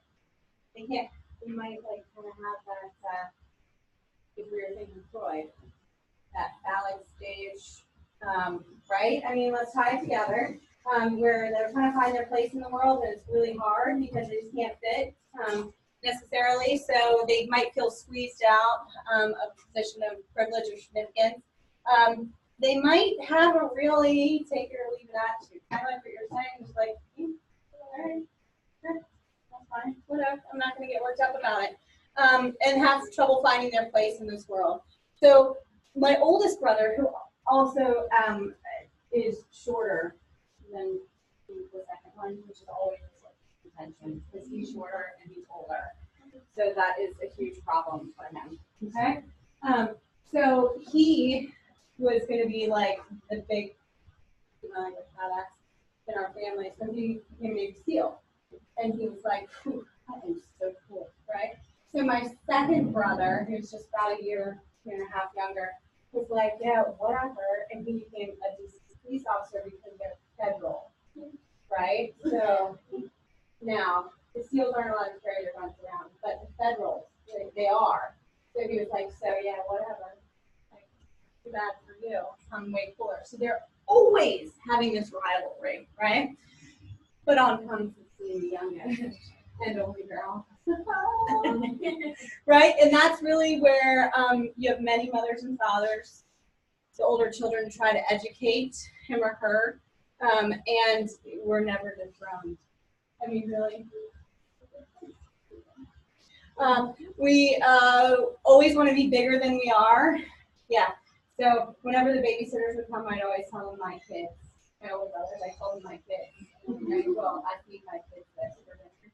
And I'd always say I was going to be. They still harass me today about that. They may have huge plans that never work out, but you can stay the baby. I'm frequently spoiled. Whatever, right? So, right? Do you have any babies here? Yeah, right? I mean, we're also the fun. We are. We have such a well-rounded personality. There's just really, it's good. So my brothers went off. One went into the Navy SEALs. One went into federal, the DC police. And I was like, yeah, okay, guys. Have fun with that. Right? So I did that, and I like bought a house at 21 while they were still living with my parents. After they came back from boot camp and be like, "Okay, you come to my house." That's funny, right? And so this plays out perfectly. And now, never was I thinking like, "Ooh, I'm gonna one up them." Oh, no, really, that sounds horrible. Okay, so anyone else kind of identify with being a baby? Big plan happens, yeah. The youngest, but I think mine's the opposite. Okay. So like, I think it's my responsibility to meet expectations that we over. Oh, yeah, okay. So you take on that one. Yeah, I have to pick up this stuff. But like, it's kind of cool because I'm the baby and I'm 3 years younger, but I already have a degree, I'm getting another degree, and all he has is associates, just like, not strong with him, but like, that's all he has. I mean, like, he's like cool, but. Yeah, right. It's okay. Look, this is a safe place. We can just split it out. But like, my parents also like love what he does so more than like. Oh, because you always achieve.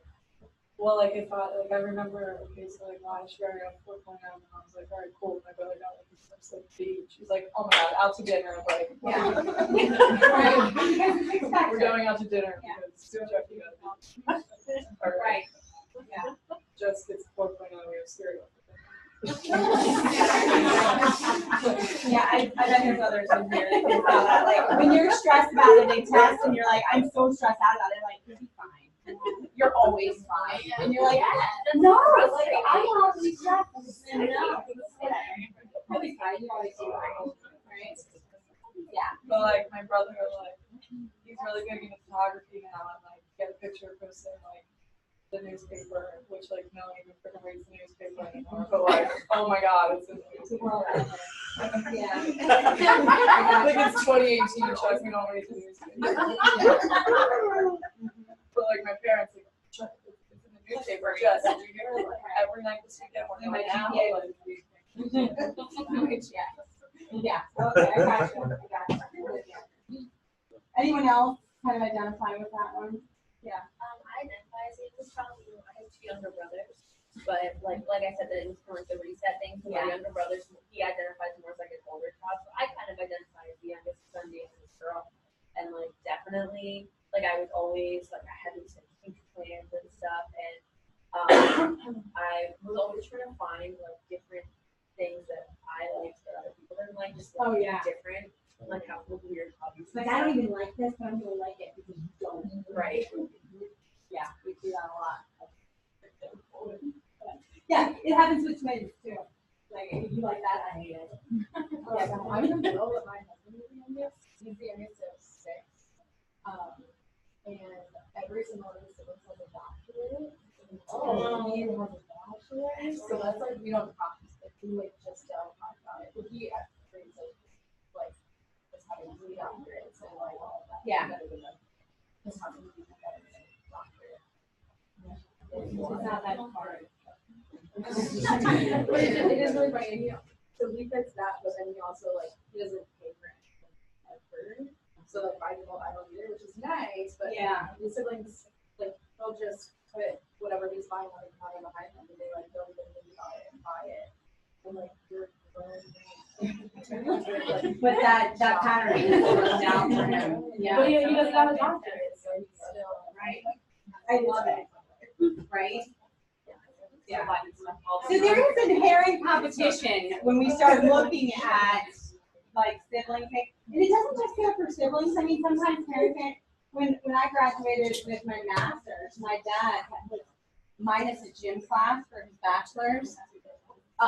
He went and took a gym class just so that he could graduate before me. I was like, Dad, what are you doing? And he's like, nah, I gotta get this. You can't walk the stage before me. I was like, all right, whatever. Yeah. All right, quick, we'll finish up these and take a break. Twins, usually one is stronger, maybe more active, maybe have a stronger personality. Parents might see one as older. They might see themselves as one as older. Do you have any twins in there? No, okay, well, so I have a set of twins, and rest assured. They're boy-girl twins. Little girl.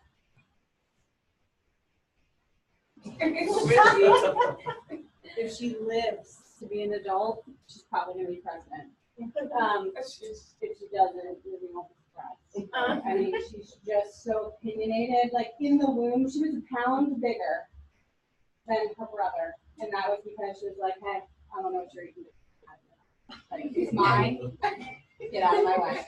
When she introduces herself, she'll say, "Hi, my name's Lily. I'm a minute older than my brother." Like that's how she identifies herself. I am a minute older. Like it's, "Hi, I'm Lily. I'm a minute older than my brother." Every time, because she needs to find her place. Right? So she's definitely stronger. My son, when he was 4 years old, he still wasn't talking very much, so we got speech therapy. Speech therapist comes, get Lily out of the room. He leans over to the speech therapist and says,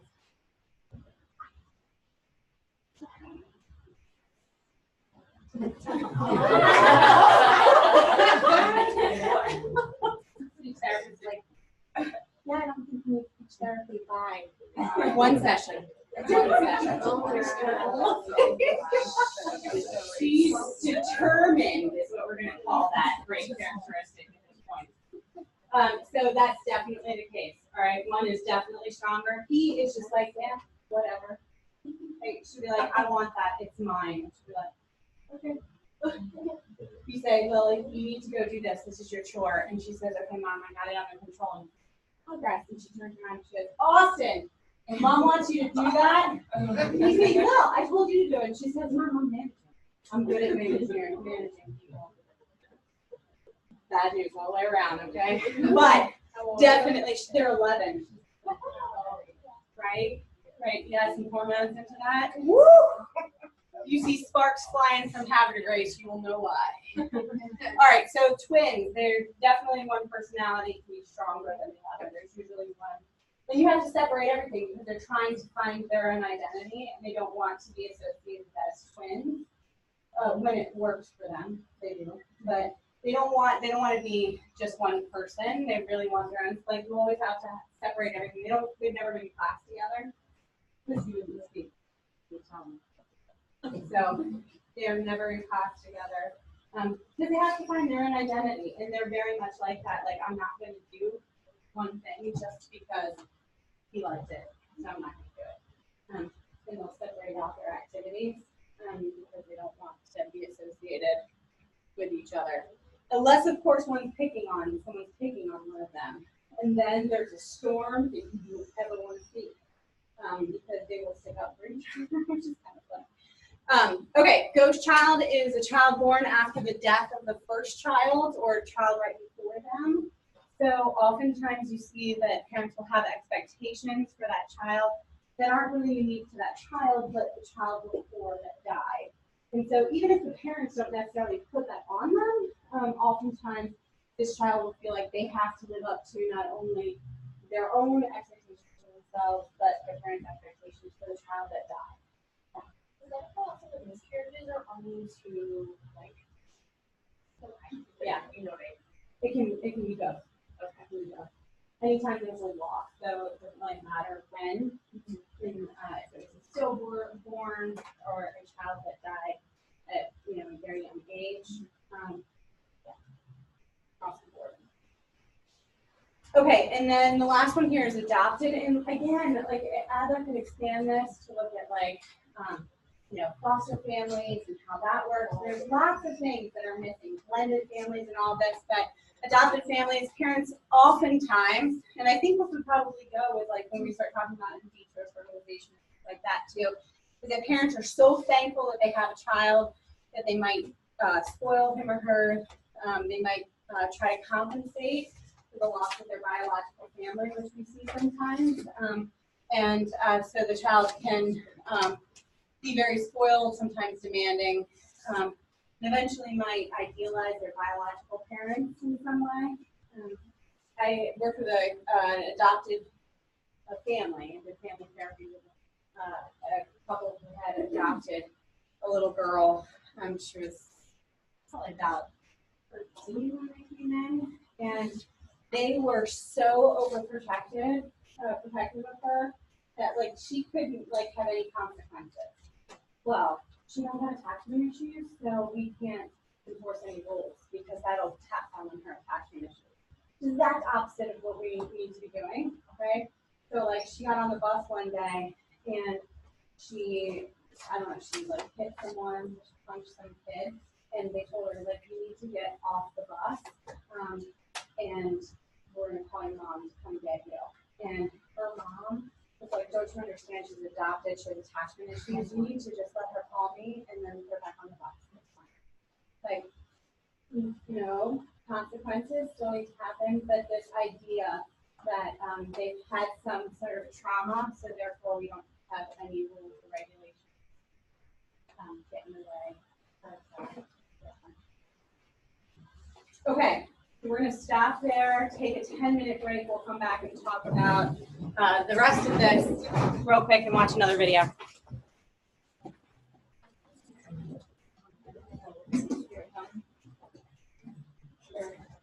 Zoom recording.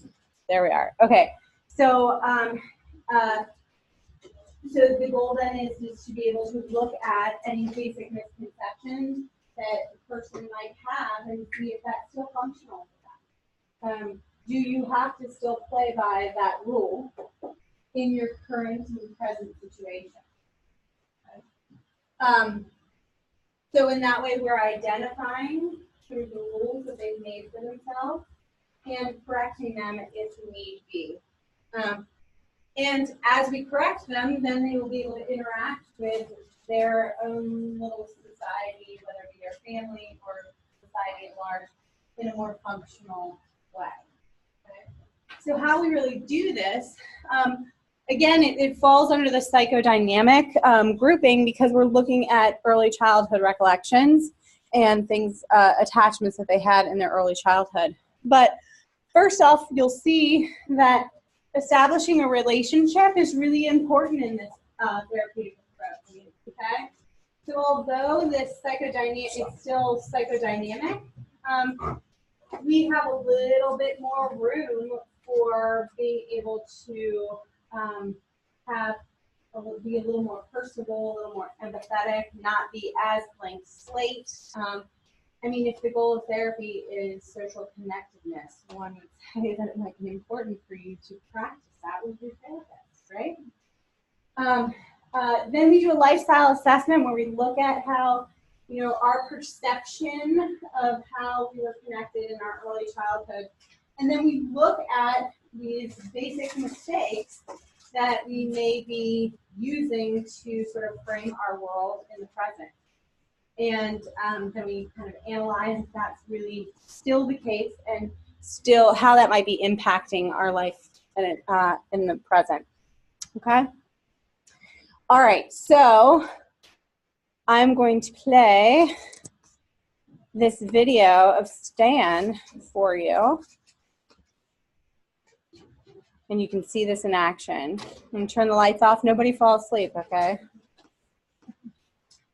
In this section, you'll be seeing me work from an Adlerian therapy perspective.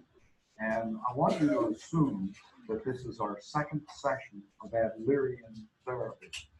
Last session, let's assume that I worked with the lifestyle assessment with Stan. And we primarily worked on Stan's family constellation in the Adlerian framework last week, focusing a lot on Stan's relationship with his father, his mother, and his brother and sister. And in this session, you'll be seeing us focusing more on a continuation of his lifestyle assessment. But we're going to be working with early recollections primarily, and maybe some early decisions that Stan made based on some of these earlier experiences and early recollections.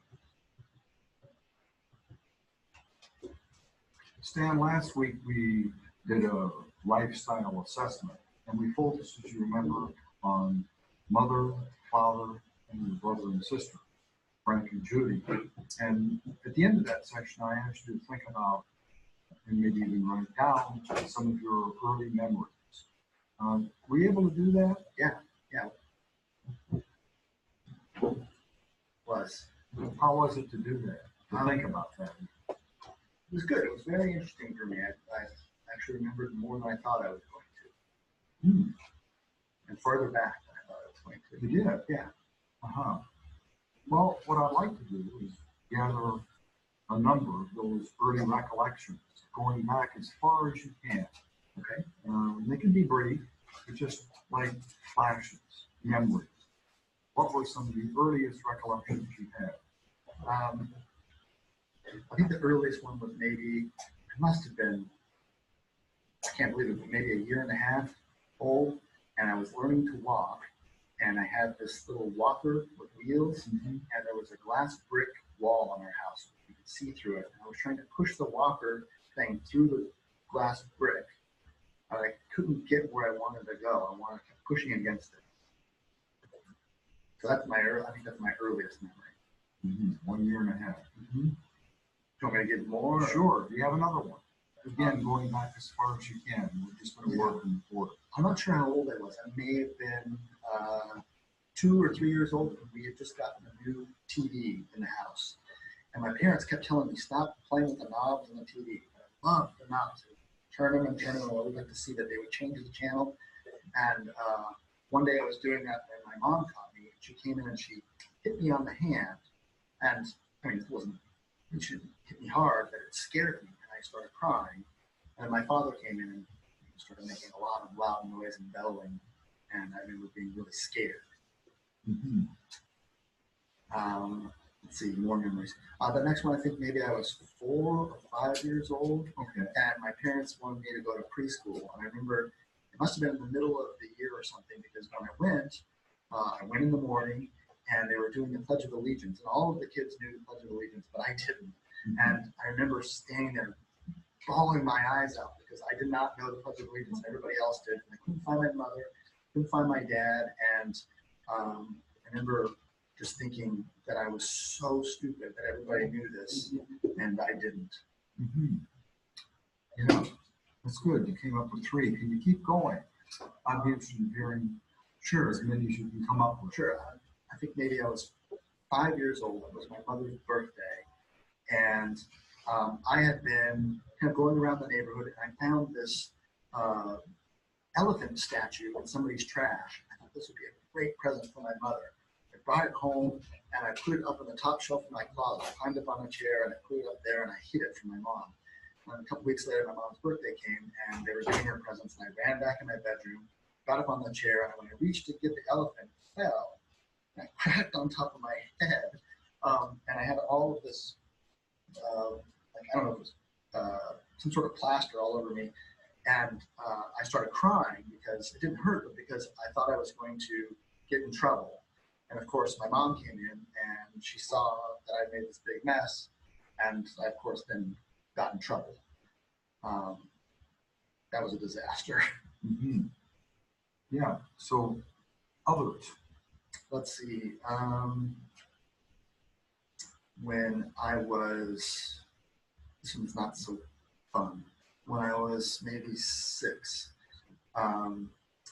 I came across these kids who had this little kitten, and they were trying to throw it on the roof of the school.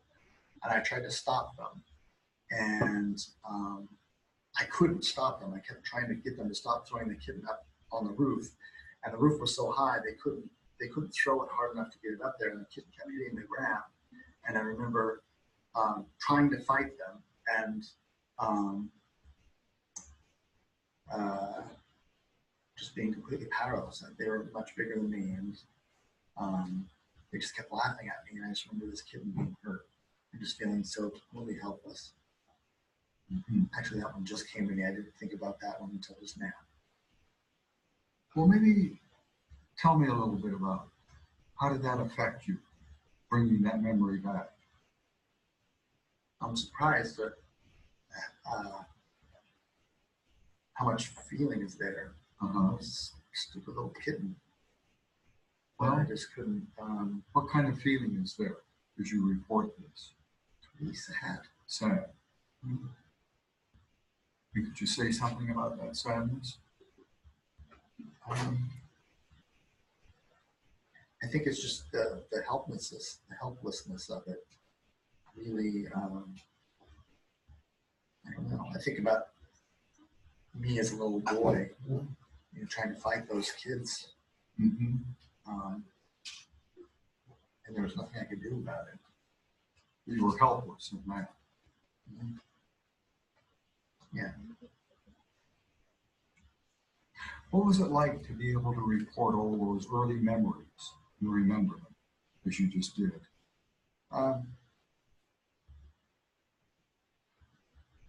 Surprising. Surprising. Anything particularly surprising?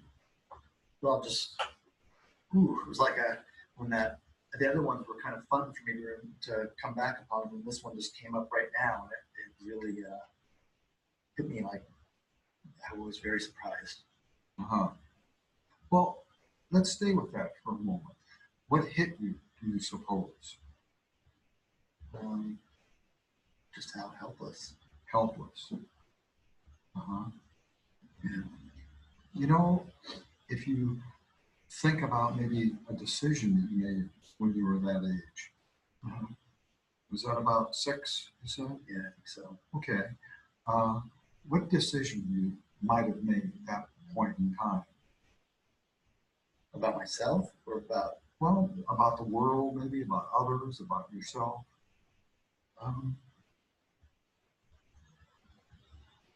Nothing I do is going to matter. Okay, so you really wanted to rescue the kitten, it sounded like, but somehow you weren't able to be powerful enough to prevail. Right. And that they laughed at you too. Right. So do you suppose, and it doesn't have to be right, do you suppose there was any conclusion that you formed at that young age about how the world is? Are you able to see any themes in that? Any common denominators there? Well, the one that stands out the most is I'm always screwing up somehow in them. always, making some sort of a mess or some sort of a problem. Mhm. You know, and if you had to kind of look at those early memories and think that maybe I made a decision surrounding each of those memories, can you see how maybe way back then, from 1.5 to 6 or 7, can you see how maybe some of those pertain to you today? Oh, jeez. Yeah. Like, what do you see? Um, well, the whole not being able to make a difference. I remember feeling that way in my marriage all the time. So not being able to make a And difference. with my dad all the time. Is that the helpless feeling that you're, Helpless is probably a better way of saying it. Yeah. because you said you felt helpless with several Yeah. of those early memories. Yeah. Like completely out of control in that just helpless kind of a way. Mhm. Any other things you could look at in terms of the memories you gave? Well, as you're talking, stupid comes up. Stupid. Yeah, the idea of, I was thinking about how many times in my memories I felt stupid. Yeah, Like one of them was that you didn't know the Pledge of Right. Allegiance, but the other kids did. right. And that was then and there, at an early age, even before, well, first school experience. Do you feel that today too, you think? Pretty much, yeah. Yeah. I find myself feeling stupid a lot. So do you suppose that sometimes maybe you tell yourself certain things that you made way back as a child? Like, for example, I'll never get it right. Is that one? Or I'm basically helpless. I can't make a difference, so why try? I'm hearing some of those in there. Yeah. It's the way I feel most of the time. See, I think in our sessions, I'm really looking at some, if you want to call it basic mistakes that most of us make in early childhood, in our logic, in our way of thinking. That somehow I wasn't able to help and rescue that kitten, therefore I'm helpless. If I can't save everybody, then I'm helpless. If I make one mistake, like with the Pledge of Allegiance, I must be totally stupid. And I wonder how many of the early recollections really give us a clue to how you're struggling in your life today. Well, as you're talking, I'm thinking, you said early recollection. I'm thinking, geez, none of my early recollections are, me opening a Christmas present or something like that and everybody being happy. It's me dumping a stupid elephant statue on my head or not knowing the Pledge of Allegiance So most of them are sad in some way. or embarrassing. Yeah. Embarrassing, okay. Like, I'm remembering one about your mother. She slapped your hand. And your father was in that picture too. Yeah.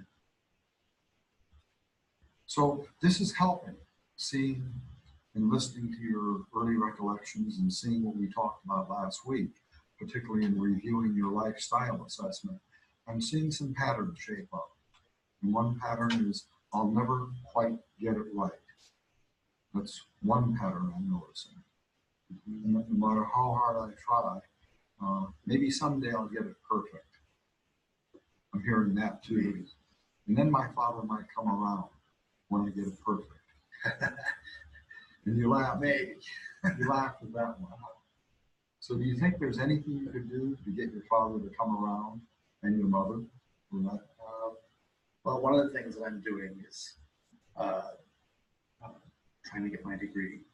So I went back to school, and I think that if I get my degree, I'm the only kid in my family that doesn't have a degree, and I think if I did that, that maybe they would respect me a little bit more, respect me like they do Frank and Judy at least. Okay, so a basic tenet of your life is when I get my degree, then they'll finally treat me as I want to be treated. I'm sure I'll find some way to screw it up, but Oh, you will? yeah, I'll find a way somehow. Uh-huh. I say that jokingly, but I feel that most of the time things aren't gonna Yeah. work out. So that sounds like a theme song in your life in a way, an undercurrent, that I'll always screw it up. I'm kind of helpless. Yeah. And I'm hoping that, maybe you can reflect on that, you can think about that, and that we can do some changing of some of those basic beliefs in here. I don't know how, but that sounds good. Right. Well, I think you're already taking some of those important steps by seeing what you did as a child and seeing how some of that carries over into your life today. Now, we're always looking in this way of thinking about the future, where you're moving toward, rather than where you've been. As you look forward and think about where you want to be, do you have any hopes that really stand out? Well, I mean, I would like to be able to not mess things up, feel more confident about what I'm doing in my life. I don't feel very confident. So someday you hope to get to a place where you're confident and not mess up. Right. And I have a hope for you, that you'll be able to have the courage to accept imperfection. You just raised your eyebrow on that one. What do you think? I think I understand what you're getting at. I was thinking when you said that I've been accepting imperfection for a long time, but then I realized I haven't really been accepting it. It's been a frustration for me. Well, another way of saying it is I'm hoping you can make mistakes and not be quite so critical of yourself. You kind of say, okay, I can make mistakes, but I can still get to where I want to get. That'd be nice. Yeah. So I hope the more we talk, the more you'll see a clearer path that you want to move toward too. And be open to maybe revising some of your early memories. I appreciate your willingness to say what was on your mind. I know that's not easy. Yeah.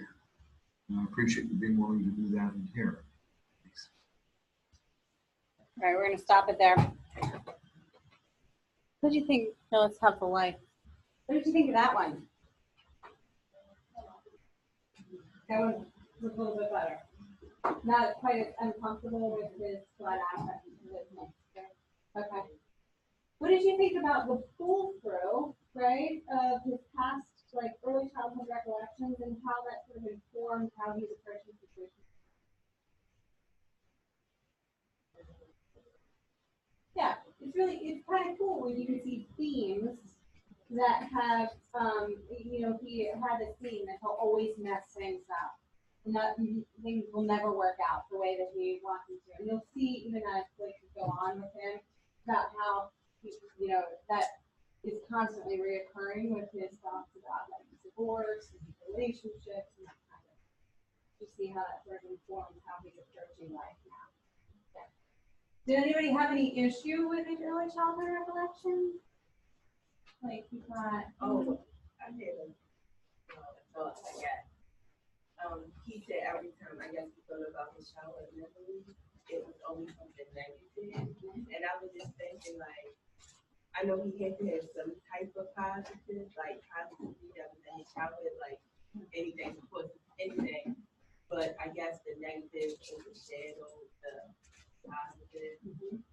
And remember that question on the survey of you tend to recall and remember situations that agree with the way that we view life, right? So it could be that he remembered only negative things because that's his tendency. He's not that he couldn't remember positive things, but the things that automatically came to mind were negative because they agree with his assumptions about the world and himself.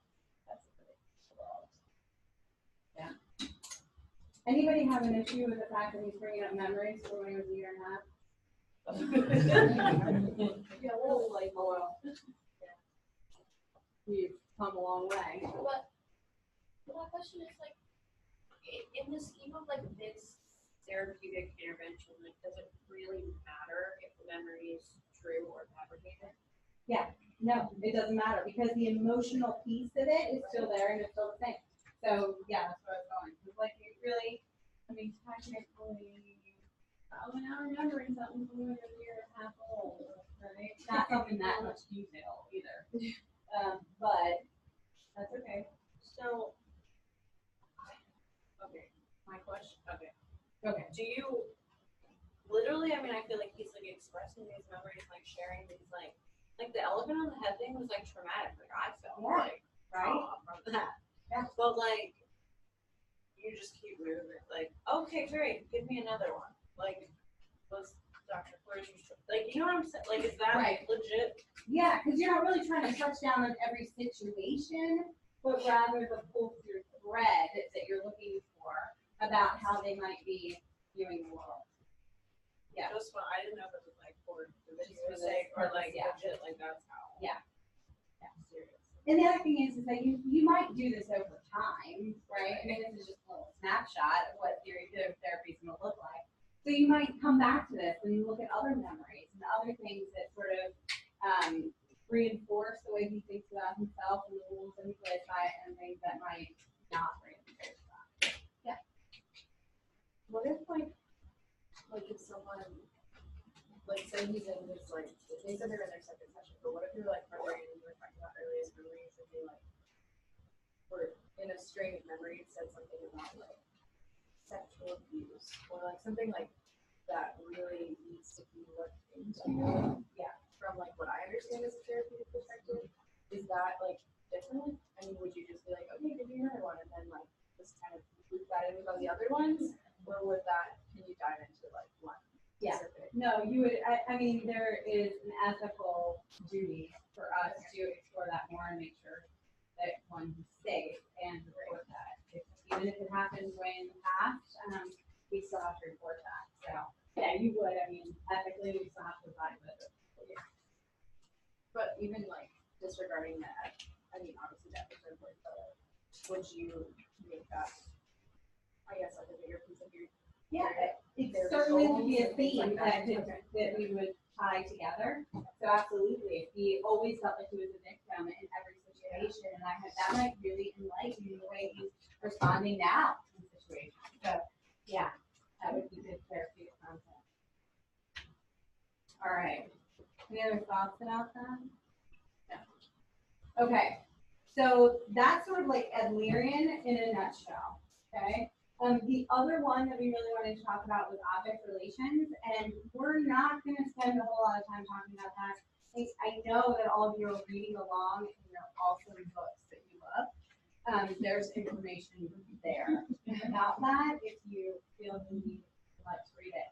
If not, the PowerPoint is also on Blackboard so that you can read through that. It's pretty self-explanatory. But let me just give you like the synopsis because I really want to show you the stream analysis video because it's cool. Okay, so there's what we should teach and then there's the cool. But at this point you've like gotten the psychodynamic framework here, so you should be all right. Here's the like add-on for object relations. We ourselves are an object, and everyone around us that we interact with is also an object. So don't get thrown off by how we call everything an object. Okay? When we're talking about object relations, it's really how we interact with other people and how we view other people and ourselves. So there are a couple options with that. Oftentimes, we view people as a part object. So what does that mean? There's one characteristic or one thing that we sort of like hone in on about that person, and we see them just in that light of that one thing. Okay? So, none of you have ever done that before. Never. Okay, I know. But like if you've ever been in a relationship of any kind, yeah? She is so sweet. He is so kind. Right?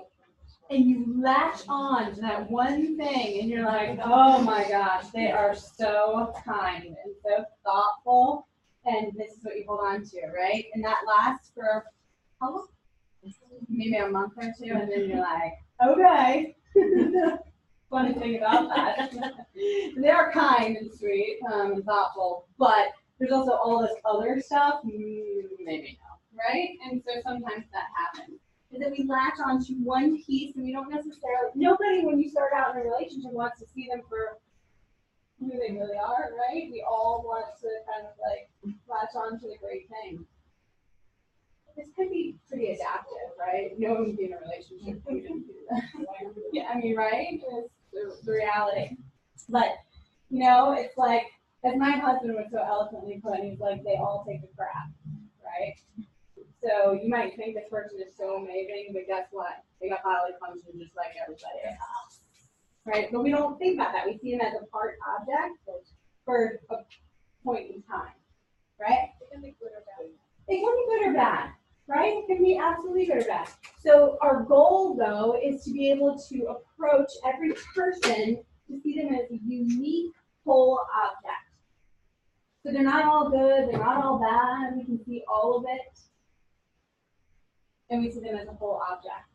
That is also our goal for ourselves, is not to see ourselves as part object, one piece of us, but our whole be able to incorporate and integrate into our acceptance that we have sort of a range of good and bad, all these different pieces together. So that being said, is that oftentimes when we're interacting with people, and I mentioned this a little bit before, is that we're reacting to the representation of a past experience or relationship that we've had, and then we're sort of like projecting that onto the person in front of us in our here and now. And so we're reacting to that person not as them, that whole object, but as a representation of another relationship that we've had in the past. Yeah? Right? This is not rocket science. Yeah? So, like, I've had the cute little granny come in to therapy, and I think, yeah, right? They're like cookie bacon, milk giving little granny. Right? You are so amazing. Right? This may or may not have anything to do with the hot mess that they are. Okay? But my projection onto them, there's something in them that's triggering me to be like, oh, so great. And then I get to know them a little more and realize that's not. Okay? But I'm responding to a representation of it's like my brain has made a little box of what that looks like. And so I'm responding to that representation, not who they really are. Now, I don't want anybody to leave here and be like, okay, I'm getting out of my relationship. Okay? But this happens all the time, right? Like we get into relationships and we're like, oh, they remind me so much of my dad. He was so awesome because he was this, that, and the other thing, right? Or maybe not. Maybe with someone else in your life, a brother or a friend or someone who was super amazing. And so we see them for the part object, just that part that is a representation until something happens and that gets shattered, right? Because we don't see people for the whole object that we are. The goal of object relations then is to be able to see people as whole objects, not based on a representation, but based on who they really and truly are. Right? In grief therapy, this is sort of how I conceptualize some of this. In grief therapy, when someone comes in and they have lost someone in their life, that person is oftentimes sainted. Right? It's a natural phenomenon. When someone dies, we were like, they were the best mom ever. Right? So we, in our minds, we sort of make this up that they were the best. Now, that may or may not be the case, but when someone dies, it doesn't feel comfortable to be like, wow, I hated her. So we make them a saint. Okay? And so oftentimes in grief therapy, when I can start seeing that the person is seeing that person that they've lost as a whole object, like, wow, she was a great mom. And you know what? She was a real jerk. And start opening the door to seeing them as a whole, then I know we're making progress. Okay? So it's not all good or all bad in that case see it can be either way. So we want to see that person as a whole object and not by when they're dead. Like cultural, because you have the saying like you don't want to keep your own someone's grave, Mm-hmm. and like we kind of see this like dishonoring the person. Is that, do you think cultural, or is that kind of like across the? I think that most of the research in grief and loss would show that that's kind of across the board. That's not to say that there's, I mean, I have had people come in and they're like, yeah, my dad just died and he sexually abused me when I was a kid, right? Like, and they're like, I hate him, I'm glad he's dead. Like, great, the best thing that ever happened to me. That too is really on the far side, and so when in New York, I look for the progress to be like, yes, he just was horrible, and that should have never happened, and I hate him for that act. He was actually my dad, and like moving away from that really polarized view of that person. So I think it's possible that way. Unless, of course, they're one of these cultures that keep the dead with them, and then you have to worry about that, right? That like put them in a, I mean, there's lots of, it comes in a death, dying, grieving class, right? There's cultures who just like dress their dead and tie them into a chair and eat dinner with them for years after they're dead. Did you still report that if the abuser is dead? Yes. Yeah. They have to always report that, even if they're dead, just so that they have it on file. Okay, so that's object relations sort of in a nutshell. It's really about us being able to see people and ourselves as whole objects, right? Okay. So now I want to watch this video. This is a video of, wait, it's going to take me a second to put that one down. This is a dream analysis, which is kind of fun. And it, I want you to really just kind of hone in on how the therapist really isn't saying anything at all, right? Like the therapist is really actually just using what the client is saying, bringing some insight into that, but she's really saying very, very little, which is kind of amazing. So here you go. It's only 10 minutes, so hang with me because you're still going to get out early. Okay? You're going to turn the light off for me? Thank you. Hi, good to see you again. Last session, I know you said you had a significant dream that we didn't have time to really process. I was wondering if you'd like to start with that today. I really would, because it still is with me, and it feels like a really big dream. It starts off in a sense of, I've been invited to this wedding, and I'm aware that I'm talking to, I think it's the grandfather, and I'm aware, again, and when I say grandfather, he's more like my age, so it's not white beard. This is a man, and I'm aware that there's such a masculine feeling talking to him. I'm aware that his son is also present, and the grandson. The wedding is about the daughter. But I'm looking at him, and talking with the grandfather, and I think they're just all three men, but the grandfather, he's so masculine. I'm aware that he's handsome, that all of the men in the family are, that there's a sense of strength. You know, I'm just very attracted to the whole family. In this So there are these three generations of sort of strong, masculine, handsome men. Yes. And this is the wedding of the daughter. Right, right. And what seems to be so special about this is that the daughter gets to have the wedding exactly the way she wants to. And in fact, it's almost as if she, I don't want to say spoiled, because I don't think that she's spoiled, but she has all this incredible attention by all the men in the family. And she is told that she can have it exactly the way she wants. And it's an extraordinary request that she's asked for. Now, these three men, do they remind you of anyone? now that you're saying that, I know that when I see them in my mind's eye, they remind me somewhat of my brothers. My brothers are very handsome.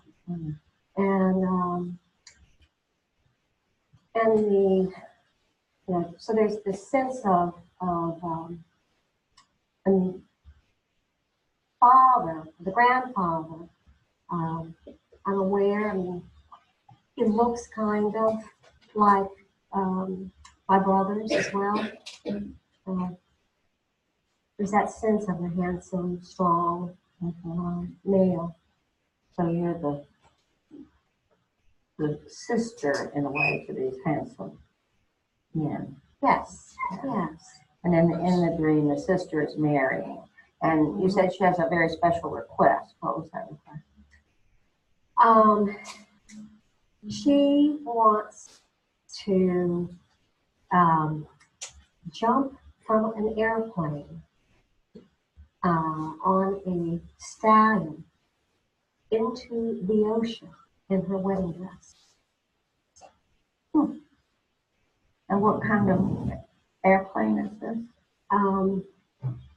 Well, it's kind of like a cargo, I guess you would call it, a cargo plane, because the back end opens up, and it's like there's a ramp. I see her in my mind's eye again. I can see her in her wedding dress on this beautiful stallion. The ramp goes down, and she leaps into the ocean, and the horse's hoof catches on the ramp. So there's sort of a stumble as she comes out of the plane. Okay.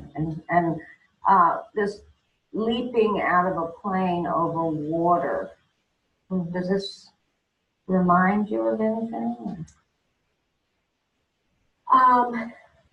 Well, the part that really grabs me the most is the one that she gets to have it her way, so to speak.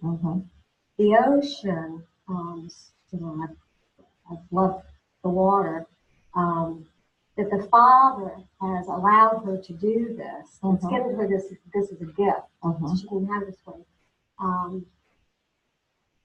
what about your own father? Just when I was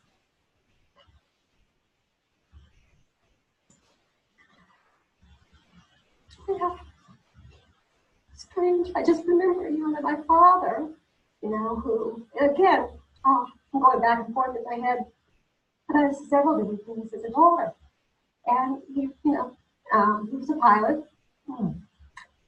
And I remember you saying he died when you were very young. I was wondering if you had remembered that I had told you that I was 4, and he was flying in the Air Force and flew over. He was lost, actually, over the Gulf of Mexico. His ejection seat went off, and he sort of jumped out of a plane. And what you're making me think about is the connection with this good-looking grandfather too, and the whole masculine piece of it that I feel like I missed in my life. And as you know, my husband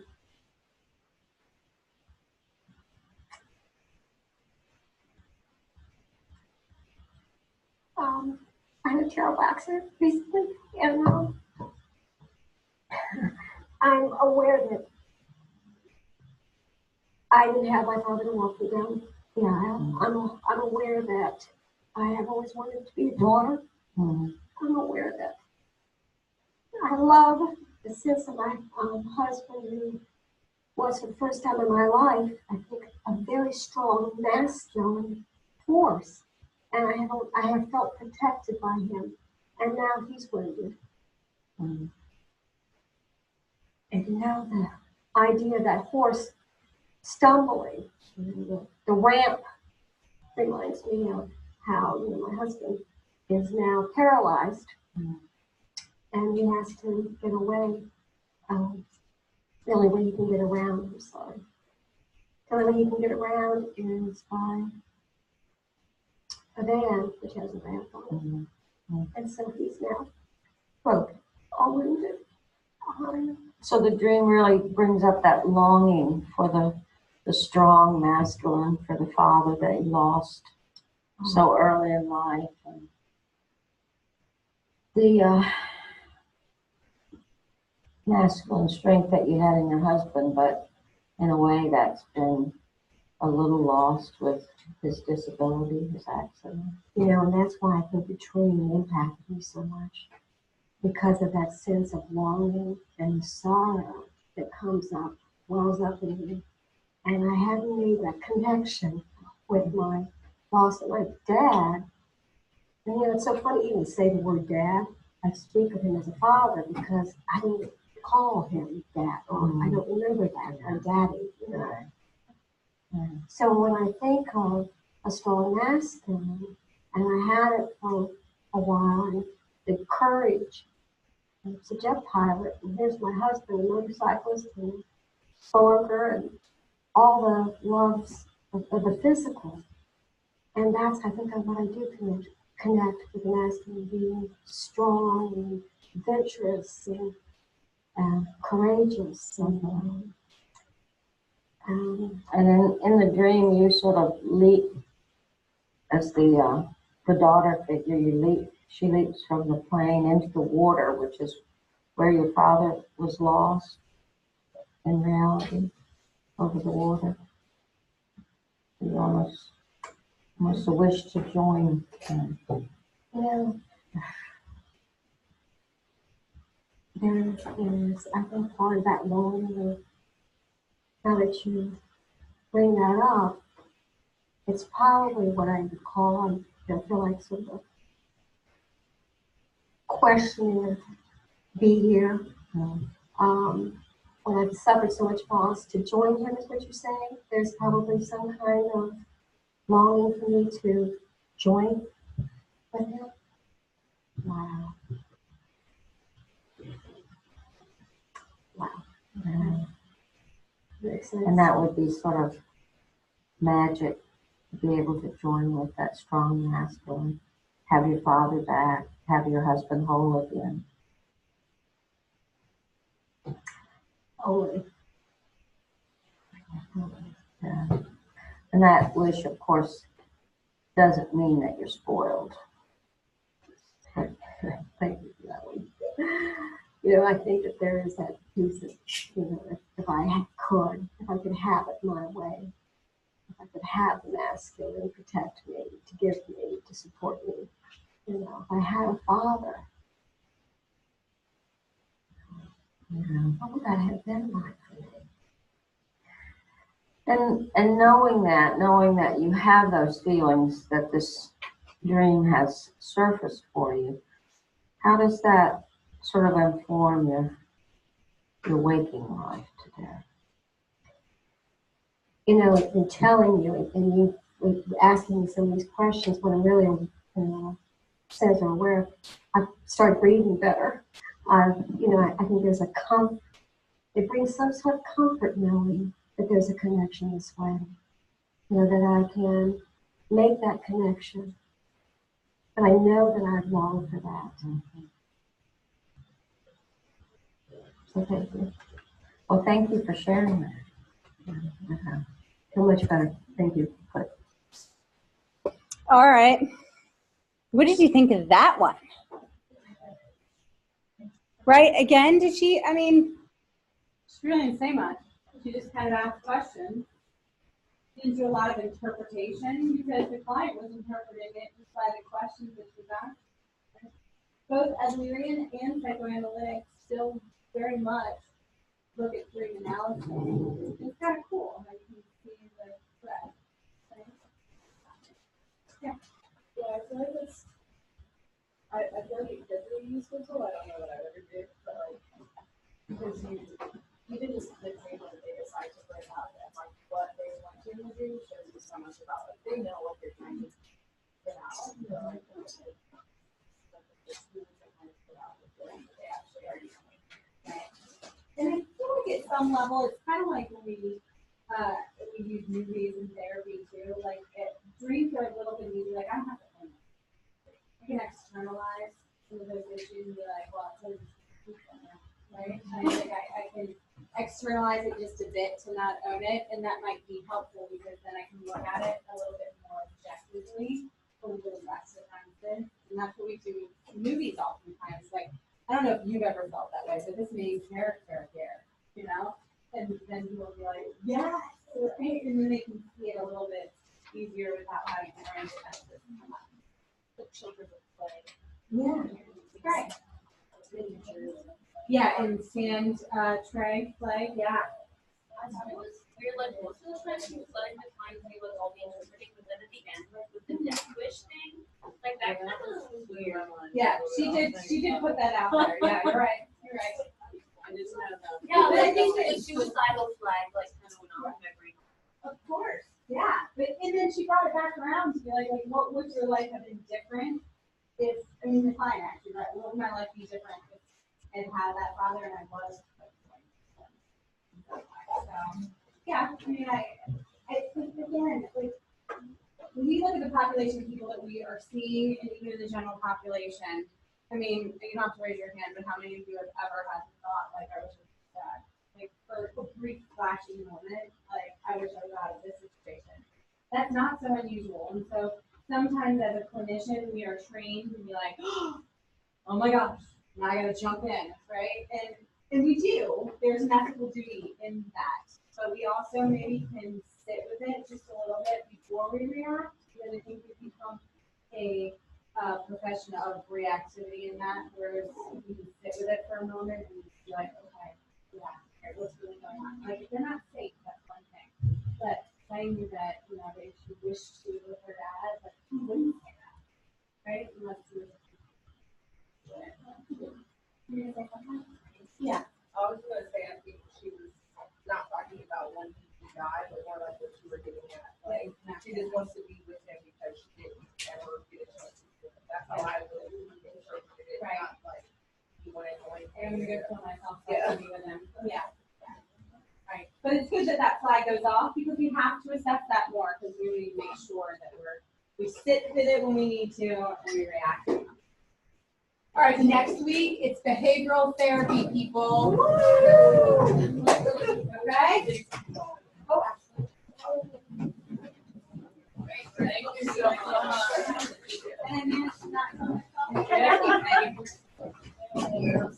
Good news. Yes. Thank you.